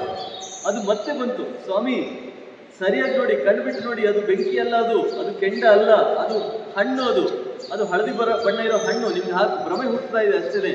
ನಿಮಗೆಲ್ಲ ತಲೆ ಚಳಿ ಜೋರಾಗಿ, ನಿಮ್ಗೆ ತಲೆಯೆಲ್ಲ ವರ್ಕ್ ಮಾಡೋದು ನಿಂತು ಹೋಗಿದೆ, ಅದು ಬೆಂಕಿ ಅಲ್ಲ ಅಂತ ಮತ್ತೆ ಹೇಳಿದ್ರು. ಕೋತಿಗಳಿಗೆ ಸಿಟ್ಟು ಬಂತು. ಈಗ ನಿನ್ನ ಕೆಲಸ ಮಾಡ್ಕೊಂಡು ಹೋಗ್ತೀಯೋ ಇಲ್ಲೋ, ನಮ್ಮ ಹತ್ರ ಬಂದರೆ ಜಾಗ್ರತೆ ಅಂತ ಹೇಳಿ ಜೋರು ಮಾಡಿ ಮತ್ತೆ ಸ್ವಲ್ಪ ದೂರ ಹೋಯ್ತು. ಅದಕ್ಕೆ ಮನಸ್ಸು ಕೇಳ್ತಾನೆ ಇಲ್ಲ. ಈ ಕೋತಿಗಳಿಗೆ ಏನಾದರೂ ಮಾಡಿ ಸಹಾಯ ಮಾಡಬೇಕು ಅಂತ ಅನಿಸ್ತಾ ಇದೆ. ಮತ್ತೆ ಬಂದು ಅದನ್ನೇ ಹೇಳಿತು. ಇವಾಗ ಏನು ಮಾಡಿದ್ರು ಕೋತಿಗಳೆಲ್ಲ? ಒಂದೇ ಸಲಕ್ಕೆ ಅದರ ಮೇಲೆ ಹಾರಿ ಆ ಹಕ್ಕಿಯನ್ನ ಪರ್ಚ ಮಾಡಿಬಿಟ್ರು. ಯಾಕೆ? ಮೂರ್ಖನಿಗೆ ಬುದ್ಧಿ ಹೇಳೋದಕ್ಕೆ ಹೋಗಬಾರ್ದು. ಬುದ್ಧಿ ಹೇಳಿಕ್ಕೆ ಹೋದ್ರೆ ಏನು ಮಾಡ್ತಾನೆ ಅವನು? ನಿಮ್ಮ ಕಥೆಯನ್ನೇ ಮುಗಿಸಿ ಬಿಡ್ತಾನೆ. ಹಾಗೆ ನೀನು ಇದೆಯಲ್ಲ, ಯಾರು? ದಮನಕ. ನಿನಗೆ ಎಷ್ಟು ಬುದ್ಧಿ ಹೇಳಿದ್ರು ಅಷ್ಟೇ, ನೀನು ಈಗ ನಮ್ಮ ಕುಲವನ್ನೇ ನಾಶ ಮಾಡ್ಲಿಕ್ಕೆ ಹೋಗ್ತಾ ಇದೆಯಾ. ಯಾಕೆ? ಅವರಿಬ್ರು ಹೊಡೆದಾಡ್ಕೊಂಡು ನಮ್ಮ ರಾಜ ಏನಾದರೂ ಸತ್ರೆ ಆಮೇಲೆ ನಾವು ದೇಶಾಂತರ ಹೋಗ್ಬೇಕಾಗುತ್ತೆ. ಯಾಕಂದ್ರೆ ಈ ಕಾಡಲ್ಲಿ ರಾಜ ಇರೋದಿಲ್ಲ, ಯಾರ ಮೇಲೆ ಬೇಕಾದ್ರೆ ಯುದ್ಧ ಮಾಡ್ಬೋದು, ಕೊಂದು ಹಾಕ್ಬೋದು. ನಾವೇ ಭಯದಿಂದ ಈ ಕಾಡು ಬಿಟ್ಟು ಹೋಗ್ಬೇಕಾಗುತ್ತೆ. ಅಂತ ಸ್ಥಿತಿ ತಂದಿರ್ತೀಯಲ್ಲೋ ನೀನು ಅಂತ ಹೇಳಿ ದಮನಕನಿಗೆ ಕರ್ನಾಟಕ ಜೋರು ಮಾಡಿ ಅವನು ಹೇಳಿದ, ನೋಡು, ಕೆಲವು ಸಲ ಏನಾಗ್ತದೆ, ನಾವೇನು ಮಾಡ್ತೇವೆ, ಯಾರನ್ನೋ ಒಬ್ಬರನ್ನ ಕರ್ಕೊಂಡು ಬರುವಾಗಲೇ ನಮ್ಮ ಮನಸ್ಸಿನಲ್ಲಿ ಇರಬೇಕು. ಈಗ ಇದರಲ್ಲಿ ಸಮಸ್ಯೆ ಆದದ್ದು ಎಲ್ಲಿಂದ? ಶುರುವಾದದ್ದು ಎಲ್ಲಿಂದ? ಸಂಜೀವಕ ಬಂದದ್ರಿಂದ ಸಮಸ್ಯೆ ಅಲ್ವಾ? ಸಂಜೀವಕ ಬಂದ ಮೇಲೆ ಅವರಿಬ್ಬರು ಒಳ್ಳೆ ಫ್ರೆಂಡ್ಸ್ ಆಗಿ ಈಗ ಅವ್ರನ್ನ ಬೇರ್ಪಡಿಸ್ಲಿಕ್ಕೆ ಇದೆಲ್ಲ ಮಾಡ್ತಾ ಇದೆಯಾ. ಮೊದಲಿಗೆ ನೀನು ಅವರನ್ನು ಕರ್ಕೊಂಡು ಬರುವಾಗಲೇ ಯೋಚನೆ ಮಾಡಬೇಕಾಗಿತ್ತು. ಎಷ್ಟೋ ಸಲ ಹಾಗೆ ಅಲ್ವಾ? ನಾವು ನಮ್ಮ ಮನೆಗೆ ಯಾರನ್ನ ಕರ್ಕೊಂಡು ಬರ್ತೇವೆ, ಕರ್ಕೊಂಡು ಬಂದ ಮೇಲೆ ಸಮಸ್ಯೆ ಆಗ್ತದೆ ಅಲ್ವಾ? ಆಮೇಲೆ ಅವ್ರು ಬಿಟ್ಟು ಹೋಗುದಿಲ್ಲ. ಕೇರಳದಲ್ಲಿ ಒಬ್ಬ ರಾಜ ಇದ್ದ, ಯಾರು? ಜಮೋರಿನ್ ಅಂತ ಹೇಳಿ ಒಬ್ಬ ರಾಜ. ಅಲ್ಲಿಗೆ ಒಬ್ಬ ಬಂದ ಹೊರಗಿನ ದೇಶದಿಂದ. ಯಾರು ಬಂದಿದ್ದು? ಮಹಾತ್ಮ ಗಾಂಧಿಯ? ಮತ್ತಾರು ಬಂದಿದ್ದು? ವಾಸ್ಕೋಡಗಾಮ ಅಲ್ವಾ? ವಾಸ್ಕೋಡಗಾಮ ಬಂದಾಗ ಇವನೇನು ಹೇಳಿದ? ನೀವು ನಮ್ಮ ಅತಿಥಿಗಳು, ನೀವು ನಮ್ಮ ರಾಜ್ಯದಲ್ಲಿ ಸ್ವಲ್ಪ ಹೊತ್ತು ನಿಲ್ಲಿ, ನಮ್ಮ ಎಲ್ಲ ಪಂಚ ಭಕ್ಷ್ಯಗಳನ್ನೆಲ್ಲ ಊಟ ಮಾಡಿ, ಪಾಯಸ ಕೊಡ್ತೇವೆ ಕುಡೀರಿ, ನಾವು ಅನ್ನ ಹಾಕ್ತೇವೆ ತಿನ್ನಿ ಅಂತೆಲ್ಲ ಹೇಳಿದ. ಹಾಗೆ ಹೇಳಬೇಕಾಗಿತ್ತ? ಅವನು ಬಂದ ಕೂಡಲೇ ಓಡಿಸಿದ್ದಿದ್ರೆ ನಾವು ಆಮೇಲೆ 400 ವರ್ಷ ಅವರ ಕೈ ಕೆಳಗೆ ದುಡಿಬೇಕಾದ ಪರಿಸ್ಥಿತಿ ಬರ್ತಾ ಇರಲಿಲ್ಲ ಅಲ್ವಾ? ಆ ವಾಸ್ಕೋಡಗಾಮನ ಕರೆದು ಊಟ ಹಾಕಿದ್ಯಾರು? ನಮ್ಮವರೇ, ನಮ್ಮದೇ ರಾಜ ಊಟ ಹಾಕಿದಾಗ ಏನು ಮಾಡಿದವನು? ಇನ್ನೊಂದು ಸಲ ಹೋಗಿ ಅವರ ಎಲ್ಲ ಪರಿವಾರದವ್ರನ್ನ ಕರ್ಕೊಂಡು ಬಂದು ಇಲ್ಲಿ ಇವರನ್ನೆಲ್ಲ ಕಟ್ಟಿ ಹಾಕಿ ತಮ್ಮ ವ್ಯಾಪಾರ ಶುರು ಮಾಡಿ ಕೊನೆಗೆ ತಮ್ಮದೇ ಸರ್ಕಾರ ಮಾಡಿಬಿಟ್ಟು ಅಲ್ವಾ. ಪೋರ್ಚುಗೀಸರ ಹಿಂದೆ ಫ್ರೆಂಚರು ಬಂದರು, ಫ್ರೆಂಚರ ಹಿಂದೆ ಡಚ್ಚರು ಬಂದರು, ಡಚ್ಚರ ಹಿಂದೆ ಇಂಗ್ಲೀಷರು ಬಂದರು, ಎಲ್ಲರೂ ಬರ್ತಾ ಹೋದ್ರು. ಕೊನೆಗೆ ನಾವು ಅವ್ರ ಜೊತೆ ಹೋರಾಟ ಮಾಡಬೇಕಾಯ್ತು, ನಮ್ಮ ದೇಶ ಬೇಕು ಅಂತ ಹೇಳಿ. ಹಾಗೆ ಮೊದಲಿಗೆ ಯಾರು ಫಸ್ಟ್ ಬರ್ತಾನೆ ಅವನ್ನ ಯೋಚನೆ ಮಾಡಿ ಒಳಗೆ ಬಿಟ್ಕೋಬೇಕು. ಸುಮ್ಮನೆ ಅವನು ಬಂದ ಅಂತ ಹೇಳಿ ಕರ್ಕೊಳ್ಳೋದಲ್ಲ. ನಾನೊಂದು ಕತೆ ಹೇಳ್ತೇನೆ ನಿಮಗೆ ಅಂತ ಹೇಳಿ ಕರೆಕ್ಟಾಗಿ ಒಂದು ಕತೆ ಹೇಳಿದ್ದೆ. ಒಂದು ಮರದಲ್ಲಿ ಒಂದು ಹಕ್ಕಿಯ ಸಂಸಾರ ಇತ್ತು. ಆ ಹಕ್ಕಿಯ ಸಂಸಾರ ಒಂದು ಗೂಡು ಕಟ್ಟಿತ್ತು. ಆ ಗೂಡಲ್ಲಿ ಮೊಟ್ಟೆ ಇಟ್ಟಾಗ ಎಲ್ಲ ಮಾಡೋದು, ಆ ಮರದಲ್ಲೇ ಒಂದು ಹಾವಿತ್ತು. ಆ ಹಾವು ಮೇಲಕ್ಕೆ ಬರೋದು, ಹಕ್ಕಿಗಳ ಗೂಡಿನ ಹತ್ರ ಬರೋದು, ಮೊಟ್ಟೆಯನ್ನು ತಿನ್ನೋದು, ಸಣ್ಣ ಸಣ್ಣ ಮೊಟ್ಟೆ ಅಲ್ವಾ ತಿನ್ನೋದು, ಮತ್ತೆ ಕೆಳಗೆ ಹೋಗೋದು. ಮತ್ತೆ ಯಾವುದೋ ಒಂದು ಹಕ್ಕಿ ಗೂಡಲ್ಲಿ ಮೊಟ್ಟೆ ಇಡುತ್ತೆ, ಮತ್ತೆ ಇಲ್ಲಿ ಮೇಲಕ್ಕೆ ಬರೋದು, ಆ ಮೊಟ್ಟೆಗಳನ್ನು ತಿನ್ನೋದು, ಮತ್ತೆ ಕೆಳಗೆ ಹೋಗೋದು. ಹೀಗೆ ಮಾಡ್ತಾ ಇತ್ತು. ಯಾರೊಬ್ಬರಿಗೂ ಕೂಡ ಆ ಮರದಲ್ಲಿ ಮೊಟ್ಟೆ ಇಡ್ಲಿಕ್ಕೆ ಸಾಧ್ಯವೇ ಇಲ್ಲ, ಆ ಥರ ಮಾಡಿಬಿಟ್ಟಿತ್ತು. ಆವಾಗ ಈ ಹಕ್ಕಿಗಳು ಏನು ಮಾಡಿದ್ವು, ದೂರಕ್ಕೆ ಹೋಗಿ ಒಂದು ಮುಂಗುಸಿಯನ್ನು ಕರ್ಕೊಂಡು ಬಂದವು. ಯಾರನ್ನ? ಮುಂಗುಸಿ ಏನು ಮಾಡ್ತದೆ? ಮುಂಗುಸಿ ಹಾವನ್ನು ತಿಂತದ, ಹಾವು ಮುಂಗುಸಿ ತಿಂತದ? ಮುಂಗುಸಿ ಹಾವನ್ನು ಕೊಲ್ತದೆ ಅಲ್ವಾ, ಕೊಂದು ತಿಂದು ಬಿಡ್ತದೆ ಅಲ್ವಾ. ಆ ಮುಂಗುಸಿಗೆ ಹೇಳಿತು, ನೋಡು ನೀನು ಬರಬೇಕು ಅಲ್ಲ, ಅದು ಕರೀಲಿಲ್ಲ. ಅದೇನು ಮಾಡಿತು, ಮಾಂಸದ ತುಂಡುಗಳನ್ನು ಅಲ್ಲಲ್ಲಿ ಹಾಕ್ತಾ ಬಂತು. ಮುಂಗುಸಿಯ ಬಿಲದಿಂದ ಶುರು ಮಾಡಿ ಮಾಂಸದ ತುಂಡುಗಳನ್ನು ಅಲ್ಲಲ್ಲಿ ಹಾಕ್ತಾ ಬಂತು. ಈ ಮುಂಗುಸಿಗೆ ಮಾಂಸದ ರುಚಿ ಬಂತು, ಮಾಂಸದ ವಾಸನೆ ಬಂತು. ಅದು ಹೊರಗೆ ಬಂದು ಒಂದು ತುಣುಕು ತಿಂದಿತ್ತು, ಸ್ವಲ್ಪ ದೂರದಲ್ಲಿ ಇನ್ನೊಂದು ತುಣುಕಿದೆ, ಅಲ್ಲಿ ಹೋಯಿತು, ಅಲ್ಲಿ ತಿಂದಿತ್ತು. ಹೀಗೆ ಆ ಮಾಂಸದ ತುಣುಕುಗಳನ್ನು ತಿಂತ ಎಲ್ಲಿಗೆ ಬಂತು, ಈ ಮರದ ಹತ್ರ ಬಂತು. ಮರದ ಹತ್ರ ಬರುವಾಗ ಏನಾಯ್ತು, ಅದಕ್ಕೆ ಹಾವಿನ ವಾಸನೆ ಬಂತು. ಅದು ಬಿಲದ ಒಳಗೆ ಹೋಗಿ, ಕೊಠರೆ ಒಳಗೆ ಹೋಗಿ ಹಾವನ್ನು ಕೂಡ ಜೋರಾಗಿ ಯುದ್ಧ ಮಾಡಿ ಕಚ್ಚಿ ತಿಂದು ಬಿಟ್ಟಿತ್ತು. ತಿಂದು ಬಿಟ್ಟ ಮೇಲೆ ಅದಕ್ಕೆ ಏನಾಗಿದೆ, ಈಗ ಮಾಂಸದ ರುಚಿ ಹತ್ತಿದೆ. ಅದೇನು ಮಾಡಿತು, ಅಲ್ಲೇ ನಿಲ್ತದ? ಹಾವನ್ನು ಕೊಂದು ವಾಪಸ್ ಹೋಗ್ತದ? ಇಲ್ಲ. ಹಾವನ್ನು ಕೊಂದ ಮೇಲೆ ಇನ್ನೂ ಯಾರಾದರೂ ಇದ್ದಾರ ಅಂತ ನೋಡ್ತದೆ ಅಲ್ವಾ. ಆವಾಗ ಮೇಲೆ ಏನು ಕಾಣಿಸಿತು, ಹಕ್ಕಿಗಳು ಕಾಣಿಸಿತು. ಅದು ಮೇಲೆ ಬಂದು ಹಕ್ಕಿಗಳನ್ನು ಕೂಡ ತಿನ್ಲಿಕ್ಕೆ ಶುರು ಮಾಡಿತು. ಹಾಗೆ ನಾವು ಯಾರನ್ನಾದ್ರೂ ನಮ್ಮ ಮನೆಗೆ ಕರಿಬೇಕಾದ್ರೆ ಯೋಚನೆ ಮಾಡಬೇಕು. ಆ ಹಕ್ಕಿಗಳಿಗೆ ಬೇಕಾದದ್ದೇನು, ಹಾವನ್ನು ಕೊಲ್ಲೋದು ಮಾತ್ರ ಬೇಕಾದದ್ದು. ಆದರೆ ಏನಾಯ್ತು, ಕೊನೆಗೆ ಅವುಗಳ ಸಂಸಾರವೇ ನಾಶ ಆಯಿತು. ಹಾಗೆ ನೀನು ಈಗ ನಮ್ಮ ಸಂಸಾರವನ್ನೇ, ನಮ್ಮ ಇಡೀ ಕುಲವನ್ನೇ ನಾಶ ಮಾಡ್ಲಿಕ್ಕೆ ಹೋಗ್ತಾ ಇದೀಯಾ. ಯಾರನ್ನು ಕರ್ಕೊಂಡು ಬಂದು? ಸಂಜೀವಕನನ್ನು ಕರ್ಕೊಂಡು ಬಂದು. ಹೀಗೆ ಕರ್ನಾಟಕ ಸುಮಾರು ಕಥೆಗಳನ್ನು ಹೇಳಿತು. ಹೀಗೆಲ್ಲ ಮಾಡಿ ನೀನು ಹಾಳು ಮಾಡಿದ್ದೀಯಾ, ನೀನು ನಾಶ ಮಾಡಿದ್ದೀಯಾ, ನಮ್ಮ ಕುಲವನ್ನೇ ನಾಶ ಮಾಡ್ಲಿಕ್ಕೆ ಹೋಗ್ತಾ ಇದೆಯಾ ಅಂತೆಲ್ಲ ಹೇಳಿತು. ಅಲ್ಲಿ ಅವರಿಬ್ಬರು ಹೊಡೆದಾಡ್ಕೊಂಡು ಕೊನೆಗೆ ಏನಾಯ್ತು, ಪಿಂಗಲಕ ಸಂಜೀವಕನನ್ನ ಕೊಂದಿತ್ತು. ಅದು ಹಾಗೆ ಅಲ್ವಾ. ಎತ್ತು ಏನಾದರೂ ಹುಲಿಯನ್ನು ಕೊಲ್ತದ? ಇಲ್ಲ, ಹುಲಿಯೇ ಕೊಲ್ಬೇಕಲ್ವಾ. ಹಾಗೆ ಇಲ್ಲಿ ಸಂಜೀವಕ ಹೋಗಿ ಆ ಪಿಂಗಲಕ ಅನ್ನುವ ಸಿಂಹವನ್ನ ಹೋರಾಟ ಮಾಡಿದ್ರು ಕೂಡ ಪಿಂಗಲಕ ಸಂಜೀವಕನನ್ನ ಕೊಂದ. ಕೊನೆಗೆ ಸಿಂಹ ಬಂದು ಎತ್ತನ್ನ ಕೊಂದು ಬಿಟ್ಟಿತ್ತು. ಕೊಂದು ಬಿಟ್ಟ ಮೇಲೆ ನಮ್ಗೆ ಎಷ್ಟೋ ಸಲ ಹಾಗೆ ಆಗ್ತದೆ, ಕೆಲಸ ಮಾಡಿ ಎಲ್ಲ ಆದಮೇಲೆ ಓ ಇದು ತಪ್ಪಾಯ್ತು ಅಂತ ಅನಿಸ್ತದಲ್ವಾ. ಮಾಡುವಾಗ ಚೆನ್ನಾಗಿ ಮಾಡ್ತಾ ಇದ್ದೇವೆ ಅಂತ ಅನಿಸ್ತಾ ಇರ್ತದೆ ಅಲ್ವಾ. ಯಾವುದೋ ಒಂದು ತಿಂತಾ ಇದ್ದೇವೆ ಅಂತ ಇಟ್ಕೊಳ್ಳುವ, ಯಾವುದು ತಿಂತಾ ಇರೋದು, ಪಿಜ್ಜಾ ತಿನ್ನುವಾಗ ಒಂದು ತುಂಡು, ಎರಡು ತುಂಡು, ಮೂರು ತುಂಡು ತಿನ್ನುವ ಇನ್ನೂ ತಿನ್ನುವ ರುಚಿಯಾಗುವುದು ಅಂತ ಅನಿಸ್ತಾ ಇರ್ತದೆ. ಆದರೆ ಎಲ್ಲ ತಿಂದ ಮೇಲೆ ಹೊಟ್ಟೆ ನೋವು ಶುರುವಾಗ್ತದೆ. ಆವಾಗ ಗೊತ್ತಾಗ್ತದೆ, ಓ ನಾನು ಮಾಡಿದ ತಪ್ಪು ಅಂತ ಗೊತ್ತಾಗ್ತದೆ. ಕರೆಕ್ಟಾ? ಎಷ್ಟೋ ಮಂದಿ ಕುಡಿಯೋರು ಇರ್ತಾರೆ. ಕುಡಿಯುವಾಗ ಅವರ ಫ್ರೆಂಡ್ಸ್ ಹೇಳ್ತಾರೆ, ಕುಡಿ, ಇನ್ನೊಂದು ಬಾಟಲ್ ತರ್ತೇನೆ, 60 ಆದಮೇಲೆ 90 ಆದಮೇಲೆ 120, ಕುಡಿ ಅಂತ ಹೇಳ್ತಾ ಇರ್ತಾರೆ. ಆದರೆ ಅವನ ಹೊಟ್ಟೆ ಕೆಟ್ಟು ಅವನು ಸಾಯ್ಲಿಕ್ಕೆ ಬಿದ್ದಾಗ ಅವಾಗ ಬರ್ತಾರ, ನಾವು ಕುಡಿಸಿಲಿಕ್ಕೆ ಹಾಳಾಯಿತು, ಹೊಟ್ಟೆ ಹಾಳಾಯಿತು, ಅಥವಾ ನೀನು ಸಾಯ್ಲಿಕ್ಕೆ ಬಿದ್ದಿದ್ದೆ, ಈಗ ನಿಮಗೆ ಸ್ವಲ್ಪ ದುಡ್ಡು ಕೊಡ್ತೇವೆ ಅಂತ ಬರ್ತಾರ ಯಾರಾದ್ರು? ಇಲ್ಲ, ಬಾಟಲ್ ತೆಗೆಸ್ಕೊಡ್ಲಿಕ್ಕೆ ಮಾತ್ರ ದುಡ್ಡು ಕೊಡ್ತಾರಲ್ವಾ. ಅವನ ಆರೋಗ್ಯ ಸರಿ ಮಾಡಲಿಕ್ಕೆ ಯಾರು ಬರುದಿಲ್ಲ. ಹಾಗೆ ಎಷ್ಟೋ ಸಲ ನಮಗೆ ತಪ್ಪು ಮಾಡುವಾಗ ಖುಷಿ ಆಗ್ತದೆ. ಒಂದು ಸಣ್ಣ ಗಾಯ ತೆಗೆದುಕೊಳ್ಳುವ, ಗಾಯವನ್ನು ಕೆರೆಯುವಾಗ ಏನಾಗ್ತದೆ, ಖುಷಿ ಆಗ್ತದೆ ಅಲ್ವಾ. ಕೆರೆದು ಇಷ್ಟು ದೊಡ್ಡದಾದ ಮೇಲೆ ಆವಾಗ ಬ್ಯಾಂಡೇಜ್ ಹಾಕ್ಲಿಕ್ಕೆ ಬರ್ತಾರೆ ಯಾರು? ಇಲ್ಲ, ನಾವೇ ಹಾಕೊಳ್ಳೋದು ಅಲ್ವಾ. ಹಾಗೆ ತಪ್ಪು ಮಾಡುವಾಗ ಖುಷಿಯಾದರೆ ಆಮೇಲೆ ಪಶ್ಚಾತ್ತಾಪ ಪಡಬೇಕಾಗ್ತದೆ ಅಂತ ಪಿಂಗಳಕರಿಗೆ ಆಮೇಲೆ ಅನಿಸಿತು. ಸಂಜೀವಕನನ್ನು ಕೊಂದ ಮೇಲೆ ಅಯ್ಯೋ ನನ್ನ ಒಳ್ಳೆಯ ಫ್ರೆಂಡನ್ನು ನಾನು ಕೊಂದು ಬಿಟ್ಟನಲ್ಲ ಅಂತ ಅನಿಸಿತು. ಆದರೆ ಆಮೇಲೆ ಪಶ್ಚಾತ್ತಾಪ ಪ್ರಯೋಜನ ಉಂಟಾ? ಜೋರು ಕೂಗಿದ್ರೆ ಅವ್ನು ಎದ್ದು ಬರ್ತಾನ? ಇನ್ನು ಜೋರಾಗಿ ಅಳ್ತೇನೆ ಅಂತ ಹೇಳಿದ್ರೆ ಎದ್ದು ಬರ್ತಾನ ಸತ್ತವನು? ಇಲ್ಲ, ಸತ್ತವನು ಸತ್ತೇ ಹೋದ ಅಲ್ವಾ. ಹಾಗಾಗಿ ಯಾವತ್ತೂ ಕೂಡ ತಪ್ಪು ಮಾಡುವ ಮೊದಲೇ ಯೋಚನೆ ಮಾಡಬೇಕು. ಮಾಡಿದ ಮೇಲೆ ಮಾತು ಆಡಿದರೆ ಹೋಯ್ತು, ಮುತ್ತು ಒಡೆದರೆ ಹೋಯ್ತು, ಒಡೆದ ಮೇಲೆ ಅವತ್ತೆ ಅದನ್ನು ಸೇರಿಸಲಿಕ್ಕೆ ಸಾಧ್ಯ ಇಲ್ಲ ಅಂತ ಹೇಳಿ ಅವನಿಗೆ ಕೊನೆಗೆ ಗೊತ್ತಾಯಿತು. ಒಳ್ಳೆಯ ಆಗ ಪಿಂಗಲಕ್ಕೆ ಒಂದು ಮಾತು ಹೇಳ್ತಾನೆ, ಒಳ್ಳೆಯ ಸ್ನೇಹಿತ ಮತ್ತೆ ಭೂಮಿ ರಾಜ್ಯ ಎರಡು ಒಂದೇ ಅಂತ ಹೇಳ್ತಾರೆ. ಎಷ್ಟೋ ಮಂದಿ ಹೇಳ್ತಾರೆ ಒಳ್ಳೆಯ ರಾಜ್ಯ, ರಾಜನಿಗೆ ಒಂದು ರಾಜ್ಯ ಇದ್ರೆ ಎಷ್ಟೋ, ಹಾಗೆ ಒಬ್ಬ ಸ್ನೇಹಿತ ಇದ್ರೆ ಹಾಗೇನೆ. ಸ್ನೇಹಿತರು ನಮಗೆ ಕಾಲಕಾಲಕ್ಕೆ ಸಹಾಯ ಮಾಡ್ಲಿಕ್ಕೆ ಬರ್ತಾರೆ, ನಮಗೆ ಬುದ್ಧಿಮಾತು ಹೇಳ್ತಾರೆ. ಧೃತರಾಷ್ಟ್ರ ಅಂತ ಒಬ್ಬ ಇದ್ದ, ಯಾರು? ದುರ್ಯೋಧನ ಅಪ್ಪ ಅಲ್ವಾ, ಮಹಾಭಾರತದಲ್ಲಿ ಬರ್ತಾನೆ. ಅವನಿಗೆ ಎಷ್ಟೆಷ್ಟೋ ಮಂದಿ ಬಂದು ಬುದ್ಧಿ ಹೇಳ್ತಾರೆ. ಭೀಷ್ಮ ಬಂದು ಬುದ್ಧಿ ಹೇಳ್ತಾನೆ. ವಿದುರ ಅಂತ ಒಬ್ಬ ಇದ್ದ, ಅವನ ತಮ್ಮ, ಅವನು ಬಂದು ಬುದ್ಧಿ ಹೇಳ್ತಾನೆ. ನೀನು ಹೀಗೆ ಮಾಡಬೇಡಪ್ಪ, ನೀನು ಹೀಗೆ ಮಾಡೋದು ಸರಿಯಲ್ಲ, ಆ ಪಾಂಡವರನ್ನು ನೀನು ಹೀಗೆಲ್ಲ ಕಳಿಸ್ಬೇಡ, ದೂರ ಕಳಿಸ್ಬೇಡ, ಅವ್ರನ್ನ ಚೆನ್ನಾಗಿ ನೋಡ್ಕೋ, ಅವ್ರಿಗೆ ಅರ್ಧ ರಾಜ್ಯ ಕೊಡು, ಅವರು ಕೂಡ ಆರಾಮಾಗಿ ಬದುಕೊಳ್ಳಿ ಅಂತ ಎಲ್ಲ ಹೇಳ್ತಾರೆ. ಆದರೆ ಇವನಿಗೆ ನನ್ನ ಮಗ ರಾಜ ಆಗಬೇಕು, ನನಗೇ ರಾಜ್ಯ ಸಿಗಬೇಕು ಅಂತ ಇವನಿಗೆ ದುರ್ಬುದ್ಧಿ. ಕೊನೆಗೇನಾಯ್ತು, ಇವನ 100 ಮಕ್ಕಳಲ್ಲಿ ಒಬ್ಬನೂ ಕೂಡ ಉಳಿಯದ ಹಾಗೆ ಎಲ್ಲರೂ ಸತ್ತು ಹೋದ್ರು ಅಲ್ವಾ. ಹಾಗೆ ವಿದುರ ಹೇಳಿದಾಗ ಅವನ ಬುದ್ಧಿ ಮಾತು ಕೇಳಲಿಲ್ಲ, ಭೀಷ್ಮ ಹೇಳುವಾಗ ಕೇಳಲಿಲ್ಲ, ಅವನದೇ ಕೆಟ್ಟ ಬುದ್ಧಿಯಲ್ಲೇ ಕೆಲಸ ಮಾಡಿದ. ಹಾಗೆ ಇವನು ಒಬ್ಬ ಒಳ್ಳೆಯ ಮಂತ್ರಿ ಅಥವಾ ಒಬ್ಬ ಒಳ್ಳೆಯ ಸೇವಕ ಅಥವಾ ಒಬ್ಬ ಒಳ್ಳೆಯ ಗೆಳೆಯ ಮತ್ತೆ ಒಂದು ರಾಜ್ಯ ಎರಡೂ ಒಂದೇ, ಎರಡೂ ಕೂಡ ಈಕ್ವಲ್ ಅಂತ ಹೇಳ್ತಾರೆ. ಅವಾಗ ಪಿಂಗಲಕ ಹೇಳ್ತಾನೆ, ಅಲ್ಲ, ಇಬ್ರು ಈಕ್ವಲ್ ಅಲ್ಲ. ಒಬ್ಬ ರಾಜ ಮತ್ತೆ ಒಂದು ರಾಜ್ಯ ಮತ್ತೆ ಒಂದು ಸ್ನೇಹಿತ ಇಬ್ರು ಈಕ್ವಲ್ ಅಲ್ಲ. ಯಾರು ದೊಡ್ಡವರು? ಸ್ನೇಹಿತನೇ ದೊಡ್ಡವರು. ಯಾಕೆ ಅಂತ ಹೇಳಿದ್ರೆ ಅವನು ಹೇಳ್ತಾನೆ, ರಾಜ್ಯವನ್ನ ಕಳೆದುಕೊಂಡ್ರೆ ಮತ್ತೆ ಪಡಿಲಿಕ್ಕೆ ಸಾಧ್ಯ ಇದೆ. ಹೌದಾ? ಒಬ್ಬ ಯಾರೋ ಶತ್ರು ಬಂದು ನಮ್ಮ ರಾಜ್ಯವನ್ನು ಹೊಡ್ಕೊಂಡು ಹೋದ ಅಂತ ಇಟ್ಕೊಳ್ಳುವ, ನಮ್ಗೆ ನಾವು ಸೋತು ಹೋದೆವು ಯುದ್ಧದಲ್ಲಿ, ನಮ್ಮ ರಾಜ್ಯ ಹೋಯ್ತು, ನಾಳೆ ಮತ್ತೆ ಆ ರಾಜ್ಯ ಮರಳಿ ಪಡಿಲಿಕ್ಕೆ ಸಾಧ್ಯ ಇದೆಯಾ? ಸಾಧ್ಯ ಇದೆ. ರಾಜ್ಯ ಹೋದರೆ ಮತ್ತೆ ಮರಳಿ ಪಡೆಯಬಹುದು. ಆದರೆ ಒಬ್ಬ ಒಳ್ಳೆಯ ಫ್ರೆಂಡ್ ಹೋದರೆ ಹೋದ ಮತ್ತೆ ಬರುವುದಿಲ್ಲ ಅಲ್ವಾ, ಸತ್ತ ಹೋದರೆ ಮತ್ತೆ ವಾಪಸ್ ಬರುವುದಿಲ್ಲ. ಹಾಗಾಗಿ ಯಾರು ದೊಡ್ಡವನು? ಸ್ನೇಹಿತನೇ ದೊಡ್ಡವನು. ಈ ಕಥೆಯ ಕೊನೆಯ ನೀತಿ ಏನು? ಒಬ್ಬ ಒಳ್ಳೆಯ ಸ್ನೇಹಿತನನ್ನ ಯಾವ ಕಾರಣಕ್ಕೂ ಕೂಡ ಕಳೆದುಕೊಳ್ಳಬಾರದು. ಸ್ನೇಹಿತ ಕೆಲವು ಸಲ ಕೆಟ್ಟ ಮಾತುಗಳನ್ನ ಆಡ್ತಾನೆ, ಸ್ವಲ್ಪ ನಮಗೆ ಕಹಿಯಾಗುವ ಮಾತುಗಳನ್ನ ಆಡ್ತಾನೆ. ಅವನು ಎಲ್ಲಾ ಸಲ ಒಳ್ಳೆಯ ಮಾತುಗಳನ್ನ ಆಡಲ್ಲ. ಅವನು ನಿಮ್ಗಾಗಿ ಬುದ್ಧಿ ಹೇಳ್ತಾನೆ. ಧೃತರಾಷ್ಟ್ರ ವಿದುರ ಬುದ್ಧಿ ಹೇಳ್ತಿದ್ದ, ನೀನು ಹೀಗೆ ಮಾಡಬೇಡ ಅಂತ ಹೇಳ್ತಿದ್ದ ಅಲ್ವಾ. ಕೆಲವು ಸಲ ಕಹಿಯಾದ ಮಾತುಗಳನ್ನು ಹೇಳ್ತಾನೆ.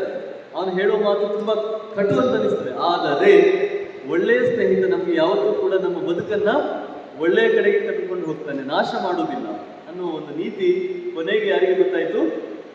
ಪಿಂಗಲಕನಿಗೆ ಗೊತ್ತಾಯ್ತು. ಗೊತ್ತಾದಾಗ ಕೊಡ್ತಾಡಲ್ವಾ, ಗೊತ್ತಾಗುವಾಗ ಸಮಯ ಮೀರಿ ಹೋಯಿತು. ಯಾಕೆ? ಅವನ ಒಳ್ಳೆಯ ಸ್ನೇಹಿತ ಎಲ್ಲಿ ಹೋಗಿದ್ದಾನೆ? ಸತ್ತು ಮಣ್ಣು ಸೇರಿದ. ಹಾಗಾಗಿ ನಾವೇನು ಮಾಡಬೇಕು? ಒಳ್ಳೆಯ ಸ್ನೇಹಿತರು ಸಿಗುವುದೇ ಕಷ್ಟ, ಸಿಕ್ಕಿದಾಗ ಉಳಿಸಿಕೊಳ್ಬೇಕು, ಅವರನ್ನು ಕಳೆದುಕೊಳ್ಳಬಾರದು. ಆಮೇಲೆ ಅವರ ಒಳ್ಳೆಯ ಮಾತುಗಳು ಯಾವುದಾದ್ರೂ ಕೂಡ ಅದು ನಮ್ಮ ಒಳ್ಳೆಯದಕ್ಕೆ ತಂದುಕೊಳ್ಬೇಕು. ಮತ್ತೆ ದುಷ್ಟರನ್ನ ದೂರ ಇಡಬೇಕು. ಪಿಂಗಲಕನ 2 ತಪ್ಪು ಯಾವುದು? ಸ್ನೇಹಿತನನ್ನು ಕಳೆದುಕೊಂಡದ್ದು ಒಂದು ತಪ್ಪು, ಇನ್ನೊಂದು ತಪ್ಪು ಯಾವುದು? ಅವನು ಮೊದಲು ಓಡಿಸಿದ್ದ ಒಬ್ಬ ಮಂತ್ರಿಯನ್ನ ಅಲ್ವಾ, ಒಬ್ಬನನ್ನು ಓಡಿಸಿದವನ ಮಗ ಮತ್ತೆ ಬಂದದ್ದು ವಾಪಸ್. ಅವನನ್ನು ಏನು ಮಾಡಿದ? ಇವ ಹತ್ತಿರಕ್ಕೆ ಬಿಟ್ಟುಕೊಂಡ. ಅವನ ಮಾತುಗಳನ್ನೆಲ್ಲವನ್ನು ಕೂಡ ಕೇಳ್ತಾ ಬಂದ. ಹಾಗಾಗಿ ದುಷ್ಟರ ಮಾತುಗಳನ್ನು ಕೇಳಬಾರದು, ಗೆಳೆಯರ ಮಾತುಗಳನ್ನ ಮೀರಬಾರದು. ಇನ್ನು ಒಂದು ತಂತ್ರ ಇದೆ, ಅದನ್ನು ನಾಳೆ ಮಾಡಿ.